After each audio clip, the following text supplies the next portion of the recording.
Hello and welcome to Extreme Season 3, the race for the planet. This is a sport with a purpose. It features fully electric SUV racing in some of the most remote and challenging environments on the planet. And look at that, it starts here in Neom, Saudi Arabia. My name is Nikki Shields and alongside me in commentary is Andrew Coley. Thanks, Nikki. This is my third season in this fantastic championship, and if you missed the first two, you need to go back and take a look. It's been absolutely action-packed, but it's not just about the action. It's about what the series stands for. We've got 10 teams packed with superstar drivers, with one male and one female driver in each lineup. Off-track, Extreme E looks at environmental issues and how we might solve them. We're already using hydrogen energy in the paddock, and the race tyres, for instance, are made using recycled plastic bottles and rice husks. Incredible. It really is indeed. It's also, of course, about leaving a legacy. From the Arctic to the rainforest, Extreme E always leaves behind a positive impact. Plenty to explore, so let's crack on with the Season 3 adventure. So we start again in Saudi Arabia. Neom, third time in Saudi Arabia to kick off this brilliant championship. We've had incredible action at the previous two venues, and we've gone somewhere else again this year. This year, we're racing down at the beach. Then, of course, we're heading back across to Europe. Yes, indeed. Our very first Scottish E-Prix. This is going to be our Hydro X-Prix, I should say. 13th and 14th of May. Very much looking forward to that one. Then it's back down to Sardinia. Third year in Sardinia, really rough track. We'll be highlighting wildfires and how the locals are recovering from those. We have seen some mega action there in the past. And then we've got a bit of a TBC.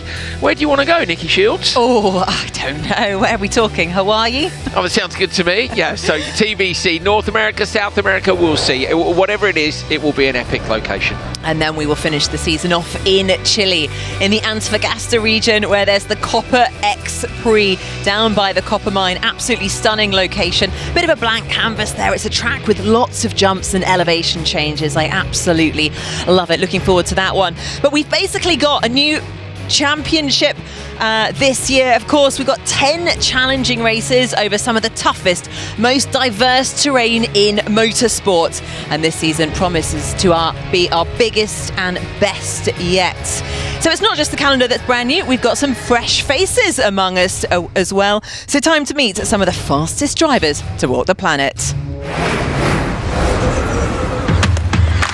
Well, where better to start than last season's winners, X44 Vida Carbon Racing. Lewis Hamilton's Season 2 champions have a new driver lineup, with Jamaican Fraser McConnell replacing Sebastian Loeb to pair up with Cristina Gutierrez in defending the Extreme E crown. Their biggest rivals are Season 1 victors, Rosberg X Racing, with Swedish pairing of Johan Kristoffersson and Michaela Arlin Kotelinski, eager to reclaim their title after losing out in the closing moments of the Season 2 finale. She's rolled, and this is disaster! From spinning decks in Ibiza to spinning tyres off the start line, new team owner and superstar DJ Carl Cox will be bringing a different kind of energy to the series. A veteran Extreme E lineup of Christine GZ and Timo Scheider will be taking up residency in the driver's seat. Motorsport royalty Neom McLaren joined the grid last season, with Rallycross and X Games legend Tanner Faust joining McLaren's first ever female driver, Emma Gilmore. They learnt a lot in their rookie season, but can they start taking wins this year? Rally and Dakar legend Carlos Sainz Sr. will sadly miss this round, injured. Taking his place in the car will be Matthias Ekström, who joined teammate Laia Sanz in the Acciona Sainz team, who finished a close third in Season 2. Motorsport upstarts Veloce Racing shook up their squad at the end of last season, bringing in Season 1 champ Molly Taylor and prizing Kevin Hansen away from close rivals JBXE. The instant effect in the final round of Season 2 looked very promising for Season 3. Losing Kevin hasn't slowed down JBXE though, with former F1 world champion Jensen Button's outfit adding the experience of Heikki Kovalainen to young sensation Hedda Hosas, who will definitely be expecting to replicate more podium finishes throughout this season. Number 99 GMC Hummer EV Chip Ganassi Racing are back with an all-American driver lineup. RJ Anderson cements his place after stepping in last year, and drift star Amanda Sorensen slides in, looking to capitalise on the potential shown by the team in the previous 2 seasons. Andretti Autokilet are the only team to have kept their original driver pairing of Katie Munnings and Timmy Hansen together since the first ever event. With good reason too, as this dynamite duo are consistently fighting for the top spots. Still riding high after winning the final X Prix last season at Abt Cupra XE.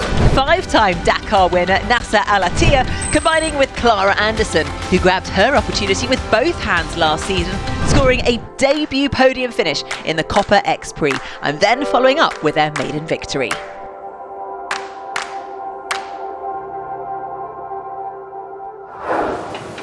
Well, every race circuit has its paddock. I think it's fair to say ours is in a pretty stunning location. And this paddock itself is chock full of motorsport royalty. One of them joins me now, Nasa Alatia of Abt Cupra. Welcome. Let's take a walk down this beautiful paddock, shall we? You're back for season 3 of Extreme E. It's pretty good to be here, isn't it? Absolutely. I'm so happy, to come back and for the season 3 and the season 2 for us. But nice to start here from Saudi. Absolutely it is. You picked up the win, the debut win for the team last time out in Uruguay. How will you continue that momentum with your teammate Clara? Yeah, I think it will help us a lot, after we win the last race in Uruguay, and Clara, she's learning a lot, and we are here now. I give her all my experience, because the track is sandy, and I am sure we can do something, and I hope to be in the podium. 5-time Dakar Rally winner. You've got a fair bit of experience. Just tell me, who is the biggest threat, do you think? Who are the biggest rivals for you down this paddock? I think we need to respect everybody, because this season is completely different. There is no it's a straight away, 5x5, and I think it will be interesting race, and we try to do our best. I'm sure you will. Thank you so much, Thank Nasa. you. Best of luck. Thank you. I'm going to join a man who has won this championship before and a man who has finished second in this championship last year. Johan, you come in for season 3. What's the motivation? What's the mindset? Well, I mean, it's always a big challenge with Extreme E, so happy to be back with RXR and Michaela for another year. So yeah, start off now with 0 points, everyone. So yeah, I'm looking forward to get the season started. Absolutely, it's a clean slate for everyone, isn't it? How much did you learn last year? It's difficult to say, but you always learn things, I think, for every race and every outing. So certainly, I mean, desert is not something that I've done a lot, so always exciting to come to a race like this. And actually we won both Saudi races, season 1 and season 2, so even though it doesn't feel like this is my strongest surface maybe, but it's also so many other things that have to come into play with the car, with the team, with the cooperation together with the engineers and the drivers and so on. So but we will do our best. I'm sure you will. Thank you very much indeed. Best of luck. We'll now head to the defending champions, Cristina Gutierrez, with that stunning performance in Uruguay. I'm going to head through the garage to find her, weaving through the mechanics, all the action going on to find Cristina sitting here. Hello. Defending champion coming into season 3. How has the mindset for you altered from season 2 to now? Yeah, I'm very excited because we have a new team, we have a new teammate, and we are very excited to this new season. Looks amazing outside, and also all the teams are crazy fast. So we'll see what happens in the races. Yeah, I mean, these times don't lie. You guys are quick, and you've got a brand new teammate for this season as well, Fraser McConnell. How is he settling in? Yeah, he's very nice. He's a very young talent. He's so nice. He helped me a lot, and this is the most important thing, good communication between us, and we are happy with all the teamwork that we made. Well, great to see you back. Best of luck this season as well. And there they are down in the paddock. Great to see some changes to the driver lineups. Couple of rookies out there, a new team as well. Very much looking forward to getting the action underway here in Saudi Arabia.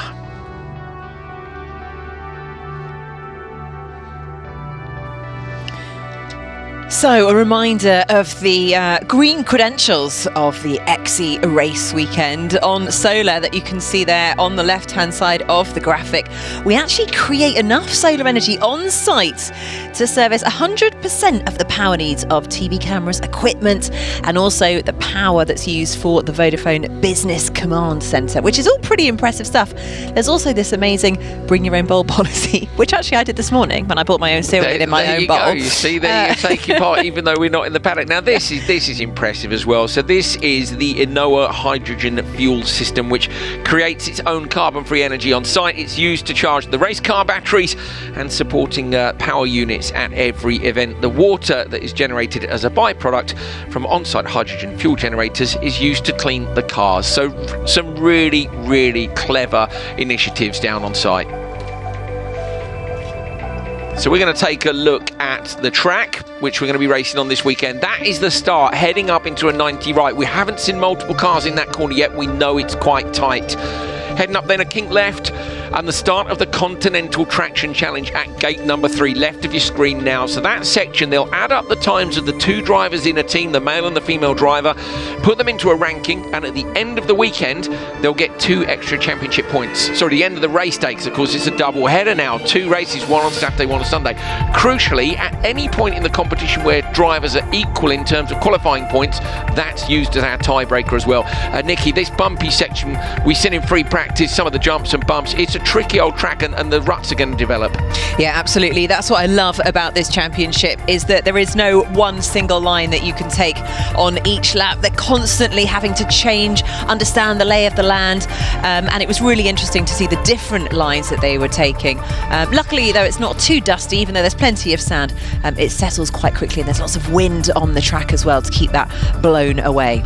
So you've got the start, you can see the finish gantry there as well. Each driver does 2 laps. They have to nominate which driver is in the car at the start of Q1. The other driver will take the start in Q2, and then you go back to the first driver again for the finals later on. So that's how it works. Alternating drivers between, say, 2 laps. The first driver go through the finish into the switch. The second driver comes out the switch through a lap and then ends at the finish. And there is that stunning long stretch along the beachfront there. The Red Sea on your left-hand side. It's going to be interesting to see who uses that Anoa hyperdrive to try and make up some paces during the course of the race, because that looks like a potential overtaking opportunity. Does indeed, and being in the Continental Traction Challenge as well, of course, you can affect your time through that section. See if you can get the old tie break. Maybe that'll make the difference in qualifying. Maybe it will make the difference in the championship at the end of the year. All to play for. So this then was Q1. Remember, Q1 used to be single car running. This year we're doing racing in both Q1 and Q2. Great start for Acciona Science, but it was Chip Ganassi Racing who were right there in the background. You can see people knocking panels off left, right and centre. RJ Anderson driving for Chip Ganassi Racing, with Matthias Ekstrom standing in for Carlos Sainz. Sainz, of course, who's still injured from his Dakar rally crash. Got his Audi teammate from the Dakar to jump into the Acciona Science machine. And Nikki, this race between Anderson and Ekstrom was incredible. They came into the changeover so close together. That was absolutely phenomenal. But RJ Anderson was just always just that little bit further ahead, just defending so well against him. So yeah, it was a successful race for Hummer EV Chip Ganassi Racing. Yeah, Amanda Sorensen jumping in to take over the car. Laya Sands behind. Laya Sands was coming up close and trying to make a move on the cars in front. This was I think this might have been the 3rd time we saw a car in the water, because we actually saw a couple of machines dipping in that first race. This was the pass where Katie Munnings tried to get up the inside of Christine Chizé and unfortunately rolled the Andretti Alta Keelik machine onto its roof. She had to try, she was quicker, and it's about position, what points you get. Sorensen, though, taking the win on her debut with her teammate RJ Anderson. That's 1 championship point for them, and then it was immediately on to race 2. Now watch Fraser McConnell. He's in the dust at the minute. He's in the X44, remember, replacing Sebastian Loeb. He's P4. He finds traction on the outside. Watch this. Comes across, boom, whole shot into turn 2 in front of Tanner Faust in the McLaren machine. It was just it was a masterful line. It really was brilliant. Yeah, it wasn't what we were expecting as well, because I think we'd always looked towards, it was the left-hand position, the P5 position that actually we thought was the quickest, but it was a phenomenal start for him. Yeah, brilliant drive by McConnell. This was the one little moment where it got a bit sideways. He didn't lose too much time.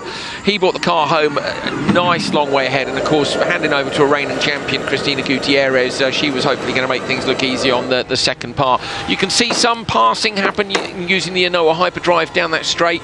Here, Emma Gilmore in the McLaren in the middle of his shot has to check up, otherwise she's just going to end up straight in the bushes. A little bit of contact on the outside then with RXR, so Gilmore really got mugged and unfortunately ran up the back then of the RXR up at waypoint 10. Luckily the hood came off almost immediately, but in Q1 really was a pretty exciting start to the season. This is Gutierrez.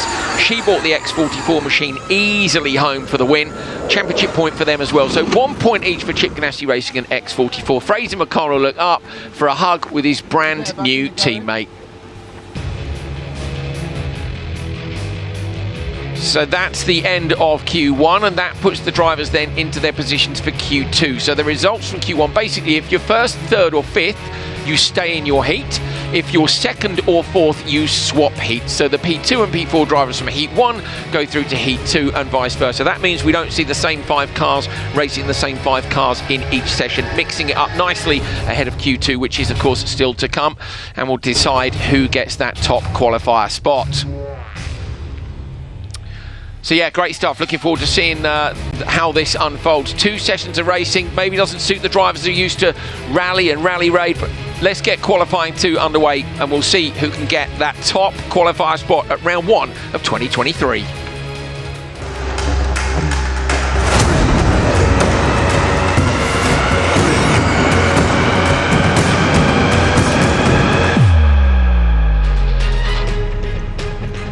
Attention all teams, this is race control. Stand by for the start of the Desert X Prix. Qualifying round 2, Heat 1 is about to begin.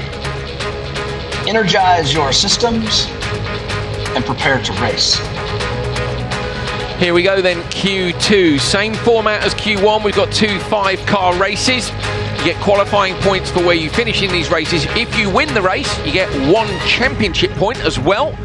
If we have draws with the qualifying points at the end of the 2 sessions, the positions are decided by the fastest times in the Continental Traction Challenge. All the female drivers are starting in this one because of who the team's nominated for session number 1.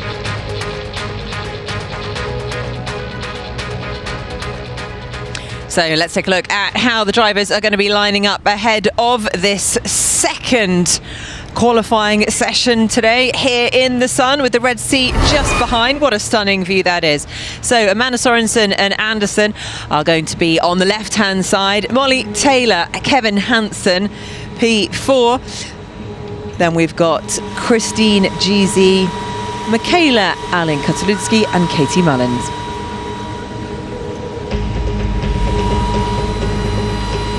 Okay, drivers in cars and ready to go. Concentration fully ready for the start. Molly Taylor taking a glance across. Now we've got just 15 seconds to go. Munnings has got to get a good result. They've managed to get that car back together after a DNF. They got 0 points from Q1. What can they do in this one? RXR a long way down the order as well. Random gap to that green light and then away. It's all about trying to find the traction. Chip Ganassi Racing chose slot number 1 as we see contact in the middle of the grid. Christine GZ turns in on Molly Taylor. Molly Taylor gets around the outside of Amanda Sorensen. Sorensen gets contact from behind. Side by side now, Arlen Kotlinski uses her hyperdrive but runs straight into the back of the Chip Ganassi Racing machine. I think it was on the outside. No, it's the Carl Cox Motorsport machine. Those 2 cars with a pretty similar livery up and over the crest. Arlen Kotlinski's very sideways, nose high on the RXR machine. Carl Cox Motorsport dropping down into P3 at the back of the pack. It is Katie Munnings who hasn't used her hyperdrive, so the Anoa hyperdrive is a 4-second boost of extra power. She is now going to need to use that later on to try and make a few positions up. Now the other thing they could be banking on here is trying to nick those extra 2 championship points for the Continental Traction Challenge. It starts here at gate number 3 that they've just passed through, and it includes the straight. So for my money, if you want to get the Continental Traction Challenge, you're going to need to use the Anoa hyperdrive on that straight, and it could be that Andretti Autokilit have already decided they need to try and go for those 2 championship points, Nikki. You know, they've had a rough start to the weekend. Yeah, it's been a tough one for them, that's for sure. A great start there from Molly Taylor, the season 1 champion for RXR. And, you know, this is when it really, really counts. We've seen a great start from Amanda Sorensen.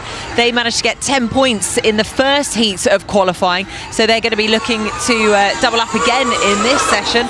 But Molly Taylor really challenging Sorensen for that. Yeah, you're on board with Sorensen just there a moment ago, so she's dropped around 3.5 seconds back. Taylor is no slouch, as we know. She's absolutely rapid.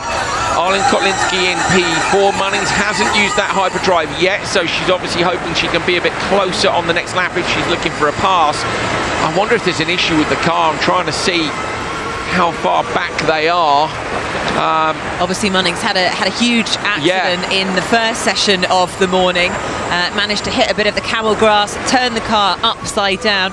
They've got the car back up on track ready, but of course there are only a couple of hours in between sessions, and the garages are small. There's, you know, we're in these dusty desert-like conditions. It's not easy for the teams to get the cars back up and running on track, so perhaps there are some technical issues since that accident this morning.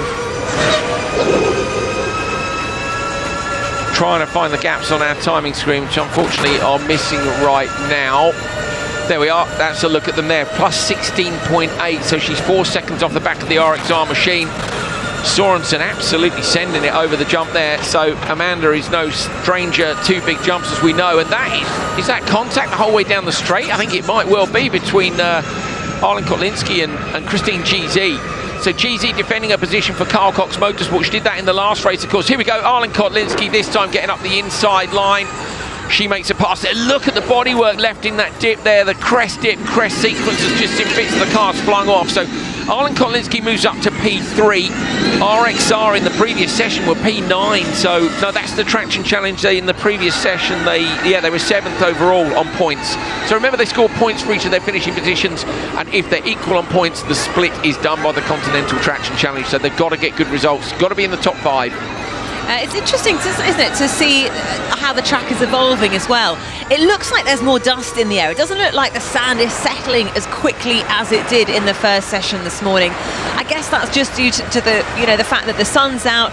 It's drying out that sand on the beach. So that could be an issue in terms of visibility over the course of the day.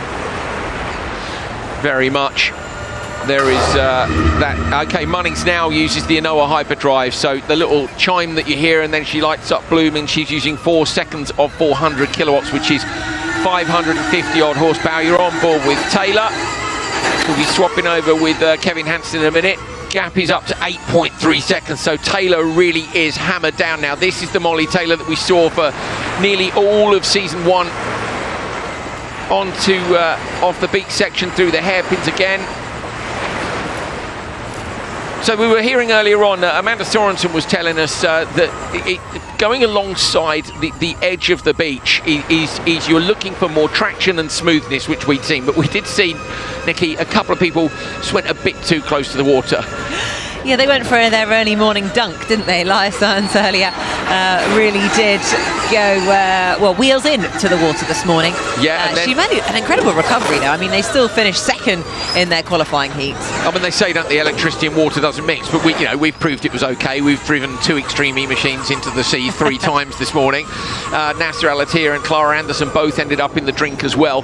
They actually then got a big penalty, a 70-odd second penalty for speeding in a slow zone. So after Katie Munnings had her roll, because that Cooper was so far behind, they came into that section on the track flat out, and they were given a 73-second, I think it was, penalty for coming to that area. And I was trying to figure out why they'd done it, but of course, having been in the sea twice, they were behind Munnings when she rolled, so they were the only car that passed through that slow zone.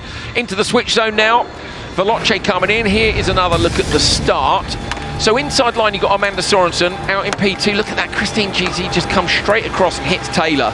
Taylor goes round the outside in the 90 right, gets a little nudge from Sorensen, who then gets a little nudge from GZ. At this point, I thought Arlene Kotlinski was going to get through, but she gets caught up behind and kind of gets her wheels hooked up. This is Arlene Kotlinski we're on board with now.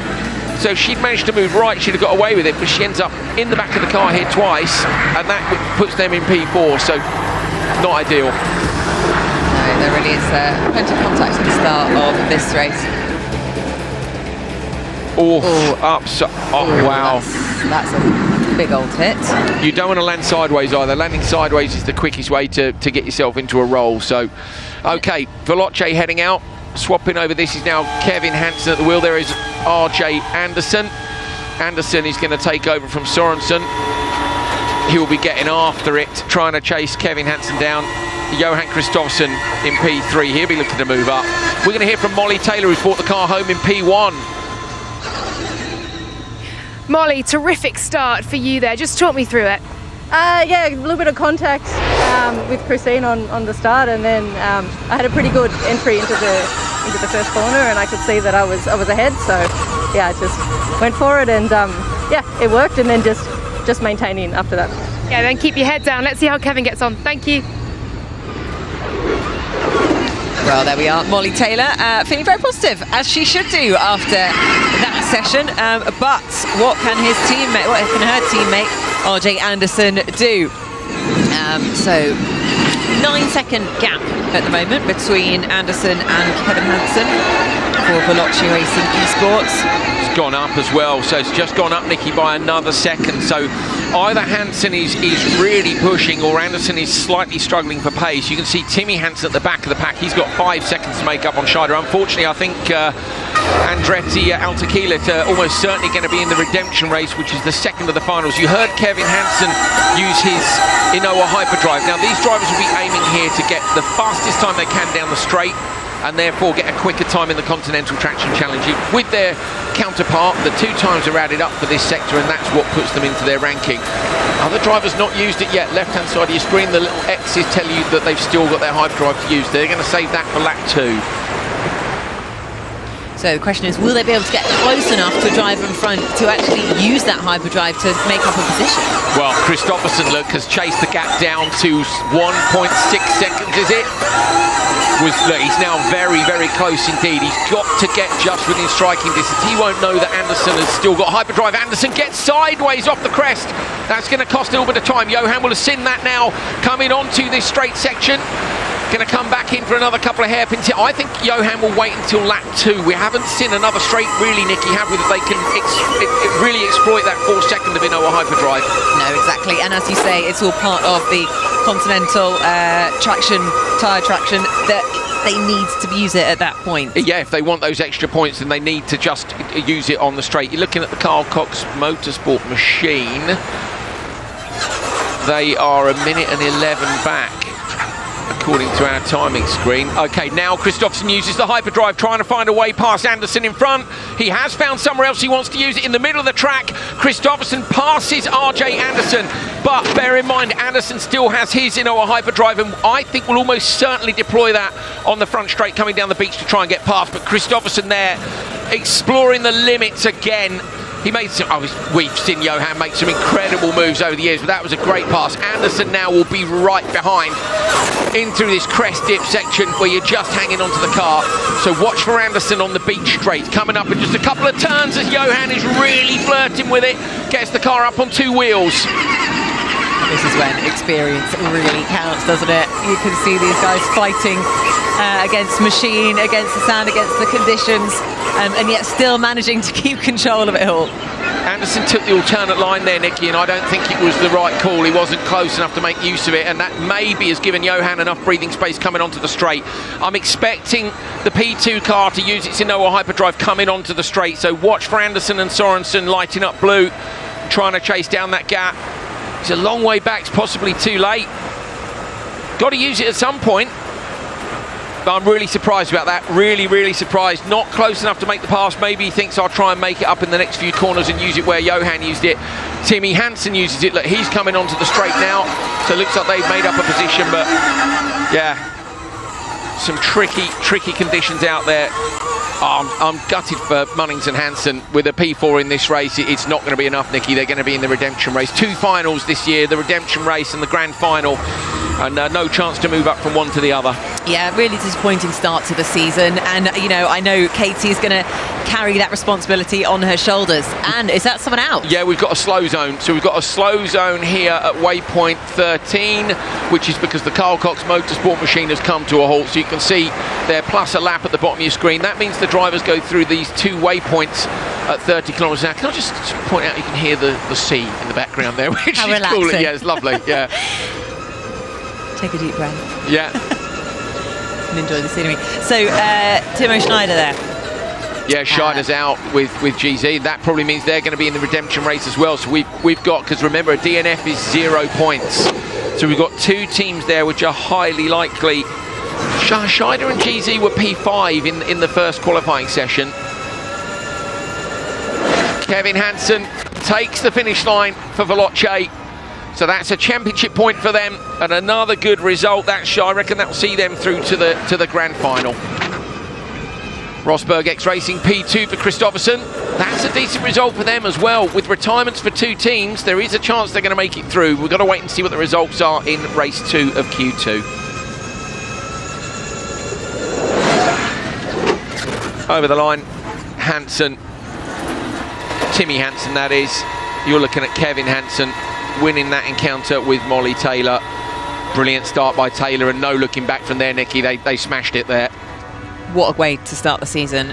A real boost of confidence for them and the team, which is just what you need at this point at the start of the season. Full chill for Kevin, not full chill for Carl Cox Motorsport. That squad with some work to do. The car doesn't look that badly damaged. There must be something tech inside it. So there'll be a bit of work for them to do. They've got a few hours before the redemption race, so which I think they'll end up in, unfortunately, even with a P5 from Q1, as 0 points is going to drop you a long way down the order. So a busy afternoon ahead for the Carl Cox Motorsport team. Indeed, cars returning to the paddock. They'll get fettled and ready to head out later on. And we're going to have a quick chat with Michaela Arlen-Kotlinski. There's Johan, fist pump from Johan for RXR. We're going to have a catch up with Michaela, who's in the Vodafone Command Centre. Michaela Arlen-Kotlinski. Can you hear me, Michaela? Team I hear. Can you hear me? Hello. No, I can. Yes, no, I can. Michaela, that's more like it. So kind of it was an okay Q1, wasn't it? But you guys were caught in traffic. That's a bit more like it. We've just seen Johan pumping his fist in the car. How are you guys feeling? Yeah, much better. I mean, Q1 was difficult with the luxury of the starting grid, which puts us in a tough situation. Then also for Q2, but we tried our best. It was a bit rough in the start, but yeah, I mean, I think we both did a good job. Let's see where that takes us. Do you think you're going to make it through to the grand final? Do you think that result is enough? I mean, obviously we've got to wait on the results of the next race, but Johan's looking well pleased in the car right now. We're looking at pictures of him climbing out with a big smile on his face. Yeah, I mean, you never know. Let's see what the Q2 says, but in the end, I think we felt much better now in Q2 compared to Q1, so let's see. Take it from there. All right, wishing you luck for the rest of the day. Go and get after it. Yeah, thank you. Always good to hear from Michaela, seeming quite positive. Yeah, very. I just had to try and push one in the traction challenge. So let's take a look at a recap of the results from qualifying 2 Heat 1 results. So it was a DNF there for GZ and Schneider. Then it was Munnings and Hansen. Unfortunately, a 4th was the best they could do in this session. So it looks like they'll be in the redemption race. Sorensen and Anderson, 14 seconds down, gives them a 3rd place position. And then we've got Arlen-Kotlinski and Kristoffersson in 2nd, and Taylor and Hansen wrapping it up in a very tidy P1.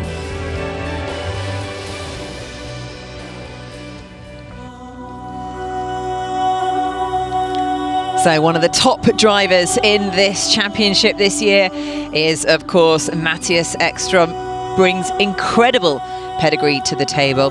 Double DTM champion, 2016 World Rallycross champion. What makes him so good? Oh, he's just a weapon, a multi-surface weapon. He's probably one of the greatest modern-day all-rounders. But we've had some fantastic drivers in this series in the previous 2 seasons as well. If you've never seen any of that, here's a little recap. 2 years ago, a new kind of racing was born. Welcome to the Santa Elena. Welcome to the biggest adventure of our time.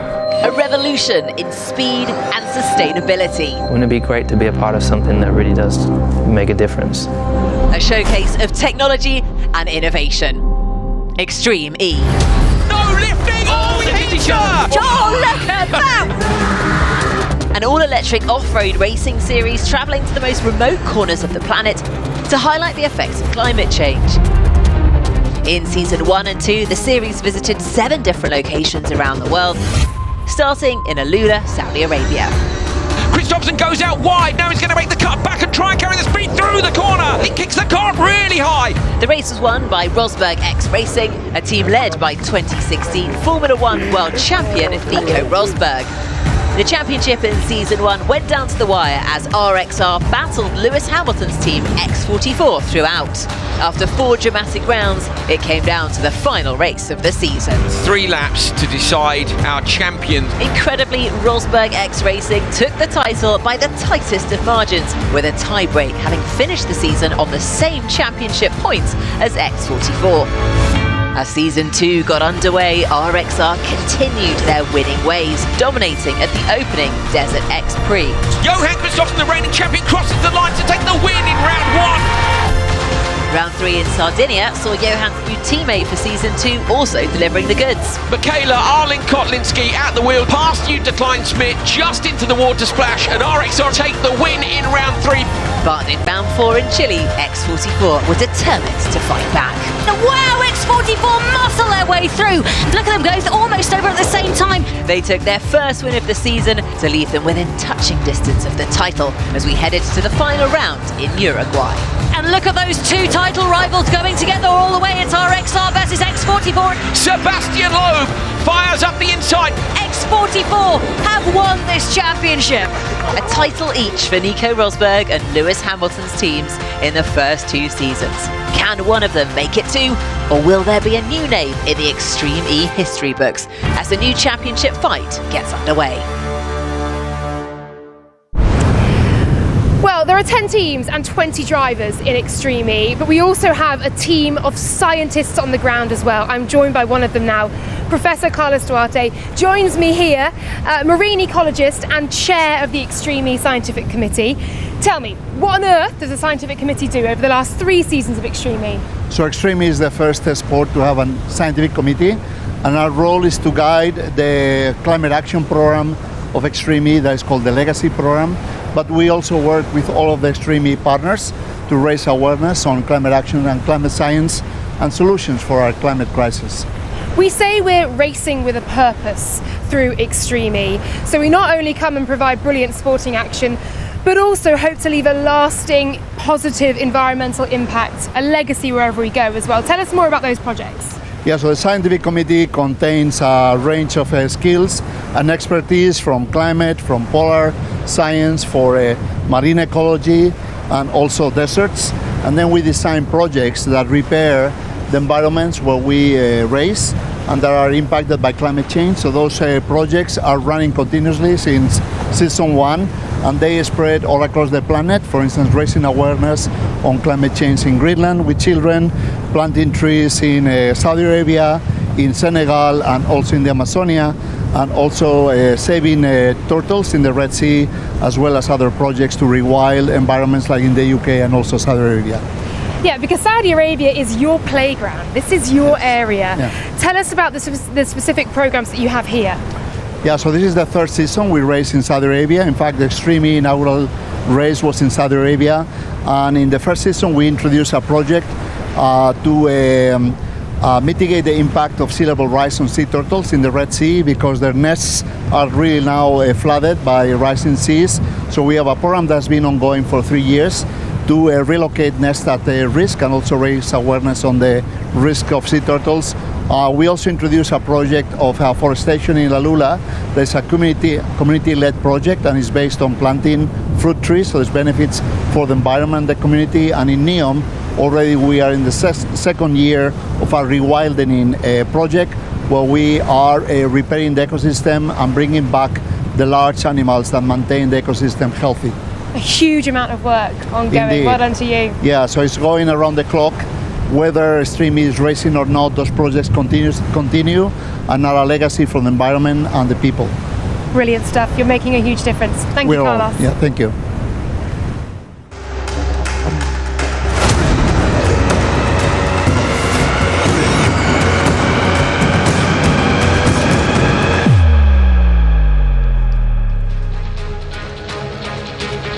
Attention all teams, this is race control. Stand by for the start of the Desert X Prix. Qualifying round 2, heat 2, is about to begin. Energize your systems and prepare to race. So there we have it. The anticipation is building ahead of our final qualifying race. Carlos Sainz, they're not racing today, but looking on, supporting his team, wondering who is going to be going through to the grand final and securing those points in this quali race, and who will be going through to the redemption race. It looks like Carl Cox, unfortunately, hasn't achieved enough points to go through. Let's take a look. 1 minute. Let's take a look at the grid as the drivers line up.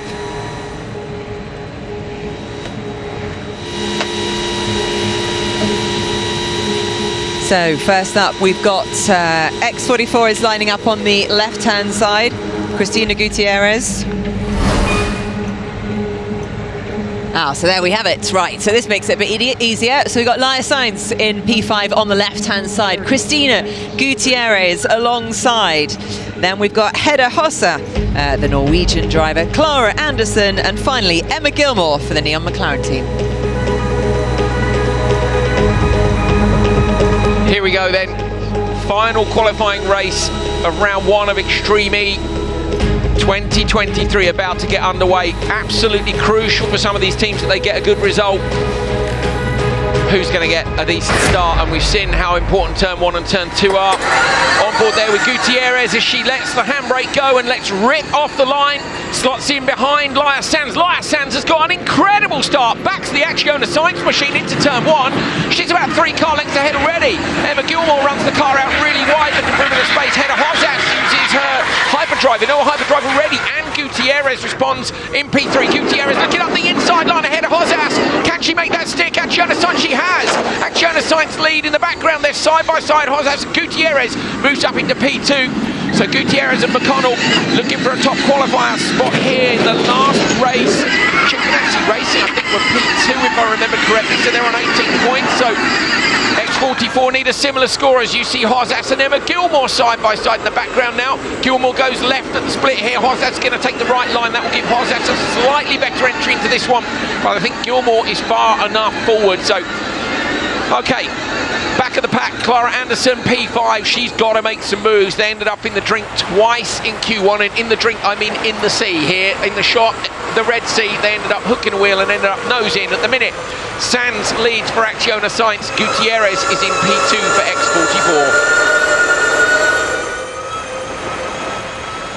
X44. On board with Anderson there, running down the side of the beach.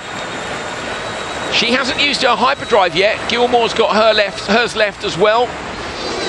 Now away from the beach and back into the sandy section. So will Gutierrez risk a pass here on Laia Sainz? If X44 comes home in P1, Nikki, they will be the top qualifiers because they'll have outscored the Hummer EV Chip Ganassi Racing squad. If they come home in P2, it will come down to who is faster in this section of the track.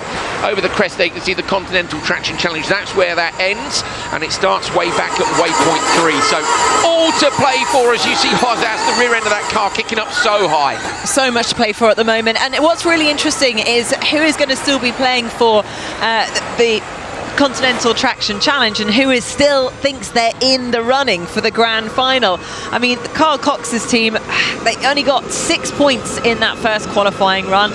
So ultimately, it looks like they're going to be struggling to get through. Yeah, they won't make it. And unfortunately, Andretti, Altaquilit are not going to make it either. So we know those two teams are in the redemption races. 5 slots in the grand final, 5 slots in the redemption race. Look at that. It's like a target, isn't it, on the back of Laia Sanz's car. That's what Gutierrez is seeing. The visibility is not too bad. Flying over that crash jump now, you see the rear end of the X44 machine bounce up high. They lost the rear part of the bodywork there, maybe, I think. Yes, they've lost the rear left quarter. Gutierrez is sideways over the crest. Laia Sanz just edges a few car lengths in front. Emma Gilmore there doing a sterling job, just 7 seconds behind Gutierrez. This is where she really needs to make up a little bit of time to be able to secure herself and her teammate a position in the grand final. You really want to start off the season in the best possible footing to build up your confidence as we head into the 10 rounds that we've got this season. Of course, every race is a double header now, every race weekend with the new format. So watch out here for Clara Anderson in P5 in the Abt Cupra machine. You can see her in the background. She's trying to find a way past Hozas. She made some great passes last year, but key here is Clara still has the Inoa hyperdrive. Now, I really think that she'll use it on the straight. I said it in the last race and it didn't happen, but I think Anderson will use it on the straight here to try and get past. That's the battle for P4 and P5. There's Gilmore, so Gilmore using the hyperdrive, and Anderson does. So that's in the battle for P5 and P4. I wonder if Anderson's getting past. There it is, Anderson coming up the inside, so just that extra bit of power, and that's what we're talking about. This is somewhere we saw Johan deploy it on the straight that's in the middle of the track. This is down the beach. Anderson getting up past Hozas, using the Inoa hyperdrive. Nicely done. Brilliant, absolutely brilliant move there. We've seen some phenomenal driving from Clara Anderson. I think it was P3 on her debut performance in XE, and then a P1 in her last race of 2022. So she's going to hopefully build on that momentum and continue that performance into season 3. So at the minute, as it stands, we think Abt Cupra might be doing enough to get through here, and I think that move, that move should give them an extra couple of points. No, not enough, sorry, not enough where they are. They're going to be out at the minute. RXR are just scraping in. We're looking at we've got a live screen in front of us, which gives us an idea of the points. Acciona Sainz, Laia Sanz going to come in and pass over to Ekstrom, McConnell, Faust jumping into the cars next. Kovalainen and Alatir as well. Oh, Laia Sanz, listen to the transmission chatter as she comes in 30 kilometers an hour. Get those wheels locked up as late as possible. Absolutely critical to make sure they do stay below the 30 kilometers per hour. We've seen penalties given away just for silly mistakes at this point in the game, and it's just not worth it. You know, it was the X44 guys saying that they were so pleased with the McConnell-Gutierrez switch earlier on in the day. They put a lot of time into the practice, and having that smooth switch is actually a lot harder than it looks. So gaps on the way into the switch zone, 2 seconds between Acciona Sainz and X44. Then it was a further 10 seconds back to Neom McLaren, 14 and 16. So there's about 6 seconds between P3 and P5 according to our timing screen. Out the front though, it's going to be very close indeed. Top left of your screen, Fraser McConnell jumping into the X44 machine. Top right, Matthias Ekstrom jumping into the Acciona Sainz because Carlos Sainz is still injured. I'm excited for this. Yeah, see them all getting strapped in, belted up, plenty of time. Well, I say plenty of time. There's 45 seconds to get the job done. Make sure they leave the switch zone safely. You can hear the squad there saying, "Couldn't you well done to Laia Sanz as she came in at the end." So they're away. There goes Ekstrom and Fraser McConnell right in behind. So McConnell for X44. If he wins this race with Gutierrez, they will be the top qualifiers. If they finish P2, it's going to come down to the Continental Traction Challenge. Let's have a chat with Laia Sanz, who bought that Sainz machine home in P1. Laia, muy bien is the call from the team out there. What a start that was, and you've put Matthias in the best possible position. Yeah, hopefully we can finish like that, because then we go straight to the final. It's what we want if we want to fight for victories or podiums. So I'm happy. The start for sure is the worst moment here. In this track is really important because you cannot overtake, so good job. Good job indeed. Head to the command centre. Good luck, thank you. So how close is Fraser McConnell? Matthias Ekstrom, we saw Ekstrom in that amazing encounter with Anderson, didn't we? In RJ Anderson, that is. We've got two Andersons this year, we're going to have to watch out for that. RJ Anderson for Chip Ganassi Racing. And, just looking at the gap now.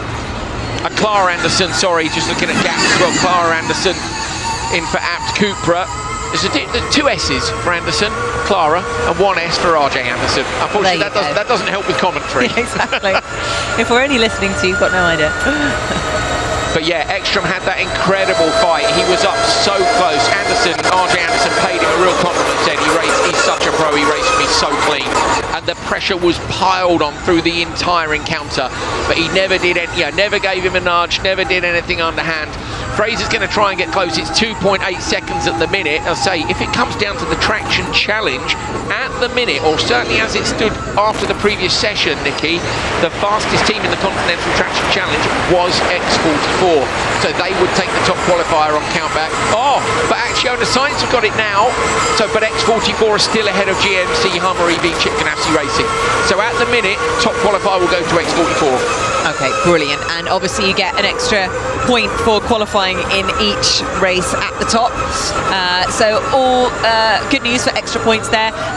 Interesting what Faust can do for Neom McLaren. So at the moment they would be out, they would be going into the redemption race. And there's obviously a relatively big gap at the moment, 14-second gap between Faust and McConnell. It's going to be difficult for him to make up that amount of time, but still plenty of action could happen in the final lap. Okay, I think if we can see the Continental Traction Challenge again, if Sainz comes in here, I think they're going to be equal on points and they might nick the top qualifier, Nikki. They're top here. So Acciona Sainz have gone top in the Traction Challenge. I was looking at X44 versus Chip Ganassi Racing. But if Ekstrom can bring the Sainz machine home in P1, they should get 18 points from qualifying. Frantically looking down through my results. Yeah, well, they came second in the first heat, in the first qualifying heat, with 8 points. So yeah, absolutely, 10 points to them if they can bring it home in P1. So I wonder when they've stolen it, which laps they've got it on, because I say coming into the session it was X44, McConnell and Gutierrez. Okay, looking up, it's Ekstrom. So the sector times, Ekstrom's gone quickest in sector 1, 2 and 3. So Ekstrom in sector 2 going quickest means he has stolen the Continental Traction Challenge. Of course, Lyle Sands has got to do it as well because it's an accumulation of both of the drivers' times. But Sands has been absolutely flying. McConnell, look, switching on as he's Noah hyperdrive, but he's too far back now. Acciona Sainz going to get the top qualifier spot. Well, this is really exciting stuff because, you know, Acciona Sainz to be able to challenge X44 and also the Veloce team as well is going to make this a very exciting competition. But the question is, how much can we read into the qualifying results at this point? I just think we can see it's going to be very, very close come the grand final. You know, the field is stacked. We've had some unlucky drives here this weekend already. Bear in mind, this is a double header, so we're going to go racing again tomorrow. It's going to be, they're going to see some epic battles in both finals. I'm only sorry they can't go up from the redemption race to the main final, because that would really be some redemption, wouldn't it? But on board with Ekstrom, looks pretty chilled, doesn't he? He's just picked up his 4th Race of Champions win recently. He's on the final lap of qualifying, coming through that section which is called the run-in over the big crest. Going to come down just a couple of corners to go. And if our live maths is right, and you know, it's notoriously not always, but if our live maths is right, Ekstrom here with his teammate Lyle Sands will have done enough to top the Continental Traction Challenge, which means although there are going to be 3 teams finishing on very similar points, they should have enough to beat the top qualifiers. Well, Carlos Sainz there, I'm sure breathing a sigh of relief, or is it too early to do that? Well, let's go down to the command centre and hear how Carlos Sainz is feeling after that phenomenal qualifying.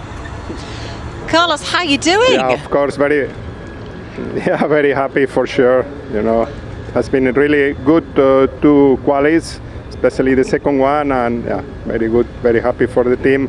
Now obviously we need to concentrate in the final, which I'm sure is going to be very difficult, but so far so good. Well done to the whole team.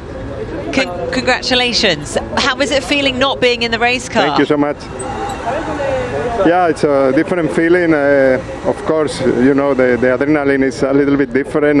Also, for me, it's the first time outside, and somehow you suffer a lot because you are not under control. You look from different perspective, but you know, it's also nice to see when the whole team is doing a good job. So well done to Laia, well done to Matthias and all the mechanics so far. Good job. We will see now in the final. Well, enjoy the time from a different perspective. Thanks very much, Carl. Well done. Thank you. Here's the result then of Q2 race 2, our final race of the qualifying portion of this round 1 doubleheader this weekend. Remember, JBXE with P5, it's Abt Cooper in P4, Neom McLaren Extreme E in P3. X44 Vita Carbon Racing gets second place, but with first place it's Matthias Ekstrom and Laia Sands, also with the Continental Traction Challenge, which we think will be enough to put them in as the top qualifiers. So confirmation of the results at the end of qualifying. You can see there with the win, Jonas Sainz on the right hand side taking that top qualifier spot. That's how they line up the different drivers. Remember, of course, it's grid play that will decide on those grid positions, but that is your grand final and your redemption race. One of the teams which have been involved in Extreme E since the very first race is Veloce Racing. Developed as an esports company, this racing team is the first of its kind in the industry.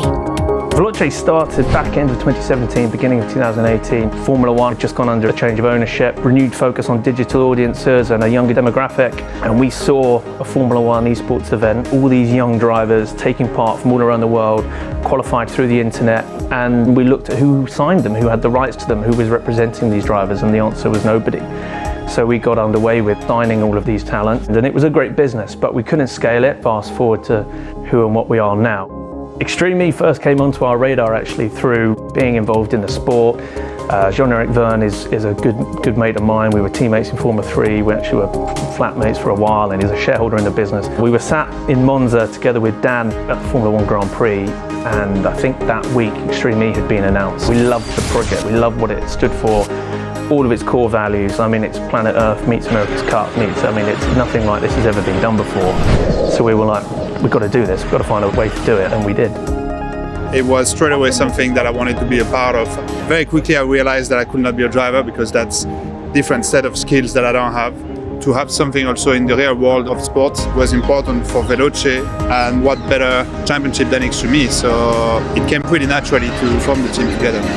Our ambition is always to have real-life racing teams and real-life sporting assets. We are a sports and media organisation.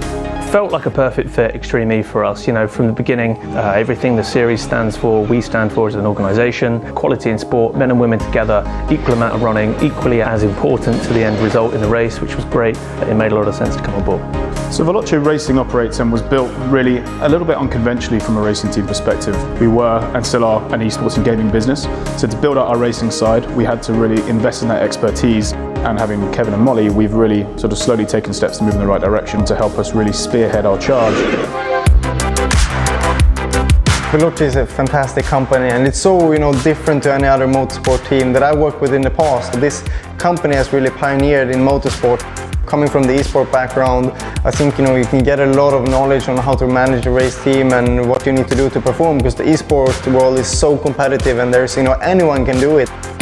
We're very much looking forward to season 3 of Extreme E. We're going to continue to evolve, we're going to continue to disrupt, and I think that will be more evident than ever. We want to be that future-facing sports and media entertainment organisation. We want to be influenced by our fans and integrate the community into all and everything that we do and give them as much control as we can. And I think no other sports or media organisation in the world has that ambition. We're certainly not done yet. We are really at the beginning, and we've got a long way to go.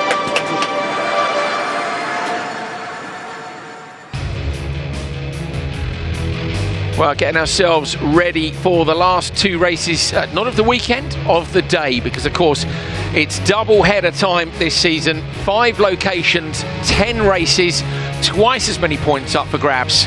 Cannot wait to see who can come out on top. At the very first round of the season, Neom in Saudi Arabia, round 1, the redemption race and the grand final coming up.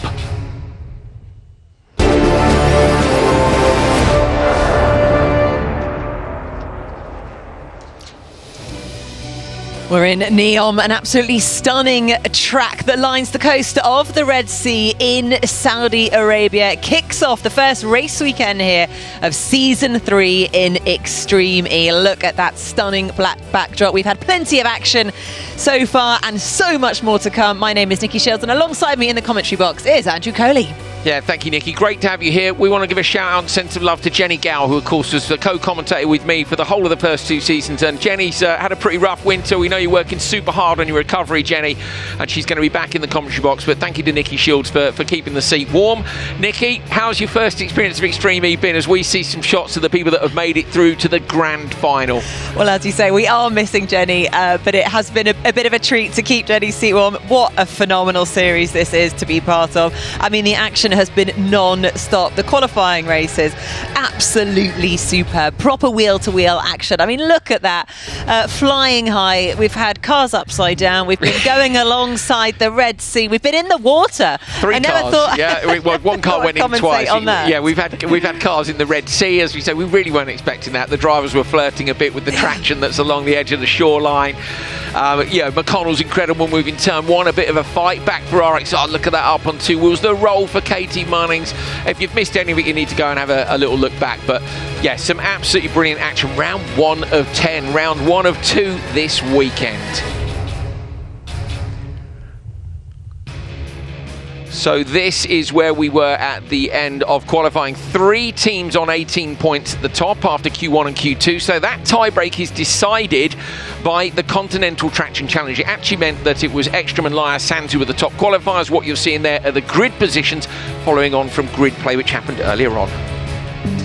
Now, as well as, of course, all the on-track action, there's plenty going on behind the scenes around the environment and the legacy focus with Extreme E. And in Neom, we're going to be looking at the effects of desertification and exploration of programs to rewild and increase biodiversity in the region. And I think some of the drivers have been helping release some ostriches, lizards and gazelles over the course of the last few days, which has been pretty amazing. Let's take a look at what else XE gets up to in the environment.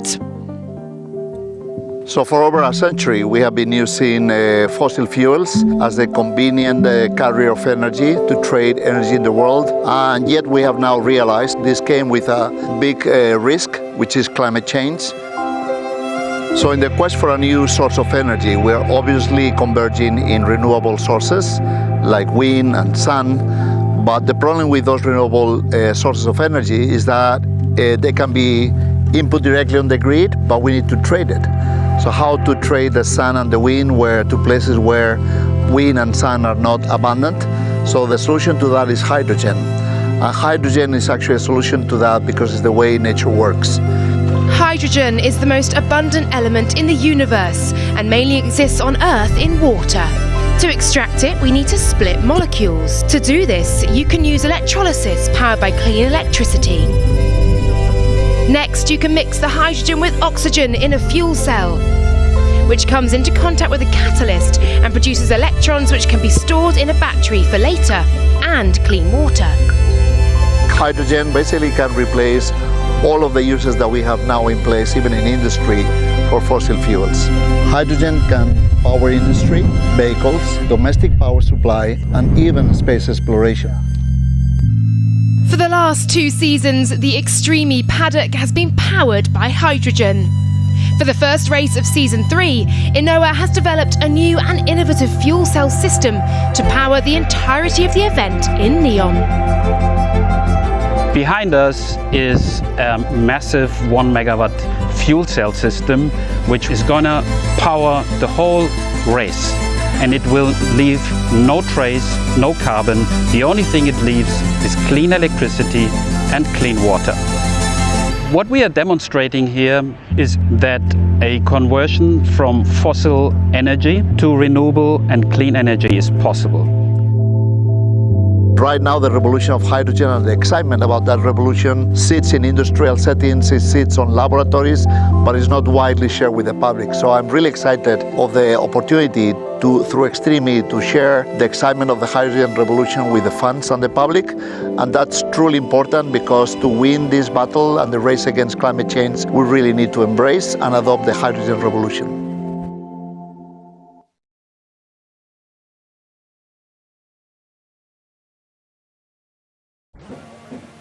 A brand new sporting format for this season means we have a new race of sorts, the redemption race. Tanner Faust of Neom McLaren, you find yourselves in there. Talk me through what happened today, what perhaps went wrong out there. Yeah, you just have 2 times on the track for qualifying in the heat of battle, and we, with so little time on the track, we had to make some big setup changes. We went a bit the wrong way, and in the morning, a bit too far, I'd say, and then corrected for that in the afternoon session. So our pace in the morning was just down, even just straightaway speed. But in the afternoon, things look good, and we're optimistic for this race, but too little too late, you know. And if you don't finish well in either one of the qualifying rounds, then it's really difficult to make up. So it does emphasize consistency, and moving forward, that's what we'll be focusing on. It's the redemption race, there's still points on offer and learnings to be had. Thank you, Tanner. Yeah. Best of luck to you. Thank you so much. Well, let's head in to see JBXE, of course, Heikki Kovalainen and indeed Hedda Hossas, 2 drivers for this team, also find themselves in the redemption race. Interesting bit of kit here, actually. Hydrogen power, that is turned into electricity here. As I've said, the only waste product of that hydrogen is water. This, from Enel, really impressive stuff. This is what is charging the cars. The Extreme E electrification partner. Just going to move my way around the car, and I'm going to bring Hedda to me over here. Squeeze through. Hedda, the redemption race. There are still points to be won and learnings to be had ahead of tomorrow, of course. Yeah, we're looking forward to that. We did some setups on the car earlier in Q2. We didn't really find flow, but yeah, we're going to do some more setups on the car, and hopefully it'll be a better in the final. What sort of changes are you making to the car? So in the suspension, we got some big kicks that we didn't like, obviously. So yeah, we'll try to fix that, and hopefully it'll be a better flow. And of course, we know how important the start is. What do you think is possible in this race? Yeah, we have seen the start is really important. So we just have to push and be quick and get in front and keep on the good speed, and hopefully win the final. Well, thank you very much. Best of luck for that redemption race.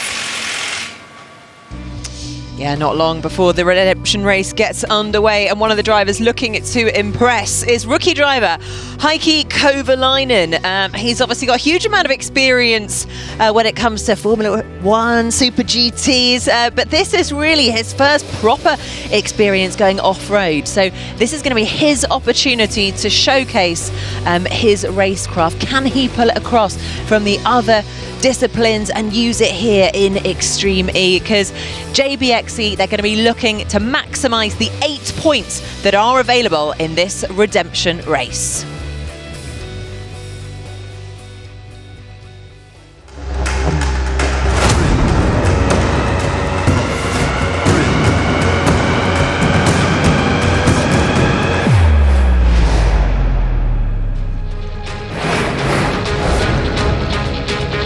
Attention all teams, this is race control.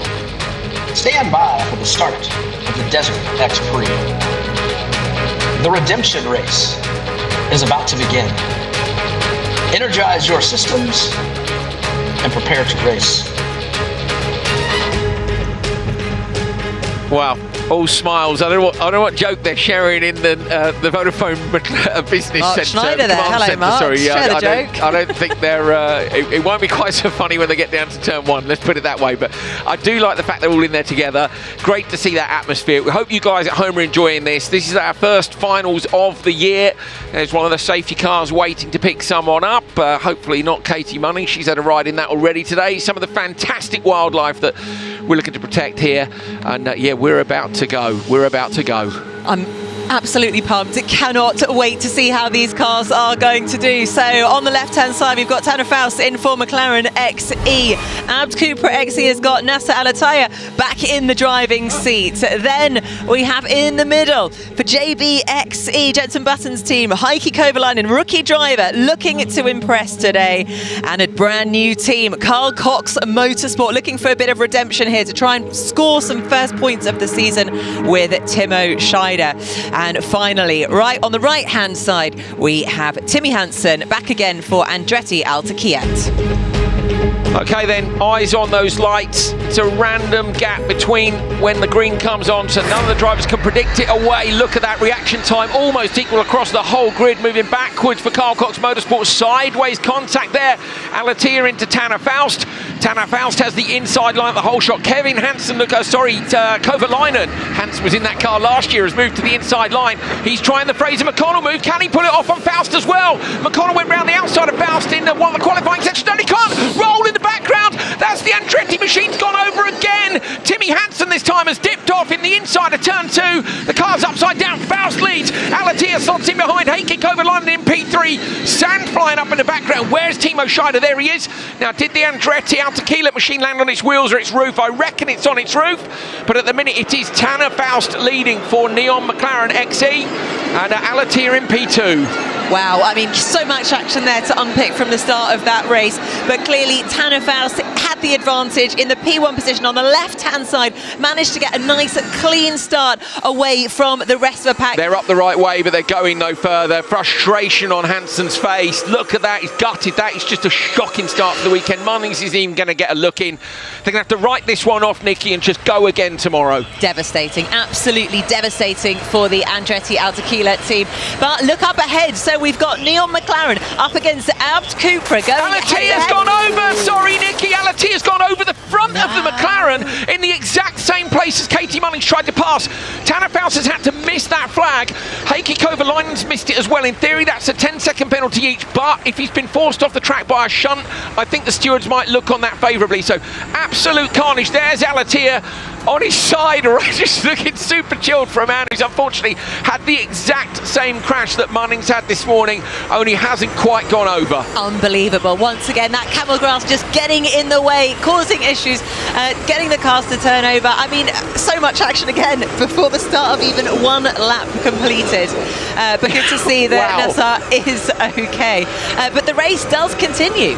It does indeed. So Heikki Kovalainen out front. Now remember, they might put some slow zones in. I'm suspecting 2 slow zones on the next 3 laps, which will mean that the drivers will go in slow in those sections. They may red flag the race when we get into the switch zone, but they've got a whole nother lap to go. I'm kind of thinking if we're going to do a lap under safety conditions, you know, putting a go slow in those zones, we might as well finish the race.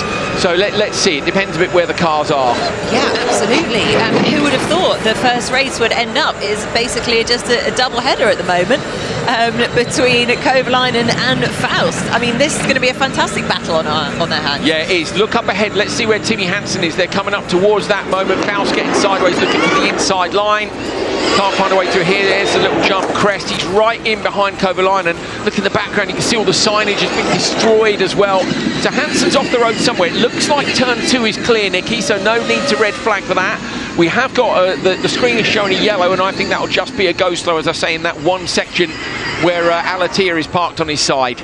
Unbelievable, but it just shows, you know, how much the track can change even in between the sessions. You know, they've taken that line several times today, and yet a small difference in the rut has had this kind of outcome. Oh yeah, I mean, I'm looking forward to seeing what happened in turn 2, because it was at the back of the pack. You saw Timmy just going inside, and then he almost got sucked into one of the holes, which is around the trees. You know, when you get a hole around a tree on the sand dunes.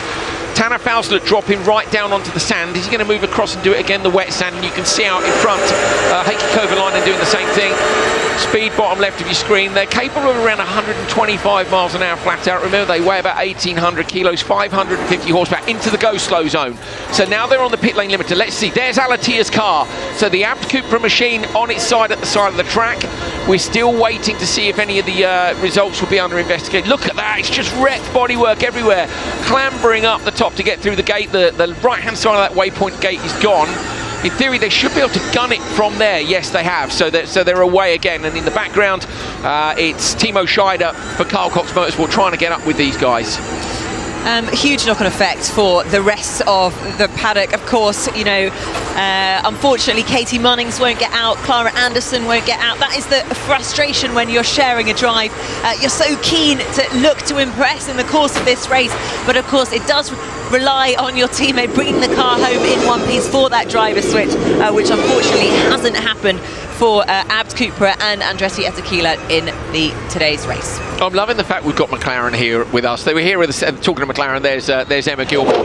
Poor old McLaren, though. I don't think they've ever seen any of their beautiful race cars quite so beaten up as they get in Extreme E. You can see Kovalainen super late on the brakes there. Oh, is that him? I thought he was going into the switch zone there, but there it is. Yeah, so it was super late into the corner before. Faust coming in hot now. He'll go late on the brakes too. Harder for him to judge it. Tongue just slightly out. Look, full concentration mode. This is coming in close. Look at this. So Nikki, it's really close between. There's only 11 seconds across the nose. So I'm looking at the timing screen, which is not updated. So that's handy. On the screen, we'll find the. I'm saying red flag. Okay, they're going red. So that means they're going to get the drivers. They'll do the switch, and then they'll probably have a little clear up, and then release the cars based on the gaps coming in. So we do want to see the gaps coming in. No, don't leave. Okay, all right. So how long do you think the red flag will last? It depends how long they feel they need to clear that area. So assuming Alatia is okay, and I'm pretty sure he was, because we saw a picture of a man looking unbelievably chilled for someone who just rolled a car. But he's done it. He's done it actually recently. So all of these drivers will do their switch. They're going to do it within the 45 or no? I mean, think it doesn't they will. Look like he's trying to do it particularly fast. I suppose it doesn't matter because oh no, he's back in. They're okay. Not sure what they're doing there. Last time we did this, they all did the switch, went and queued up at the exit of the switch zone, and they released them based on the gaps when they came in. Take a deep breath, everyone. Especially me and Nikki. Right, where are the tea and biscuits? Okay. Wild. What I would love to see, though, is some of the replays, because the start of that race was, well, it was phenomenal. It was absolutely cracking start to Season 3 of XE. Right, far right-hand side of your picture, Andretti Etequila. On the left-hand side at the front, Tanner Faustlook is just in front of Nasser Al-Attiyah. Heikki Kovalainen goes on the tight line, and that's the line Fraser McConnell took to such good effect because it's smooth. Look at the ground he gains on Faust. Now here's Hansen looking up the inside of Scheider. Al-Attiyah shuts the door on Scheider. Scheider shuts the door on Hansen. Nowhere to go. So he did down the flag. I think Timo downed the flag in turn 2. Yeah. But again, to me, he was pushed into it. And sometimes you're on board with Timmy. Boom, he's got nowhere to go. And that's what I mean. You see, he just got sucked into the hole around the palm tree, and it went right the way over. On the plus side, he did try and carry on. On the plus side, it's soft sand, Nikki, you know, and the team have got overnight rather than a couple of hours to fix it. But this is the second roll in 8 hours for that car.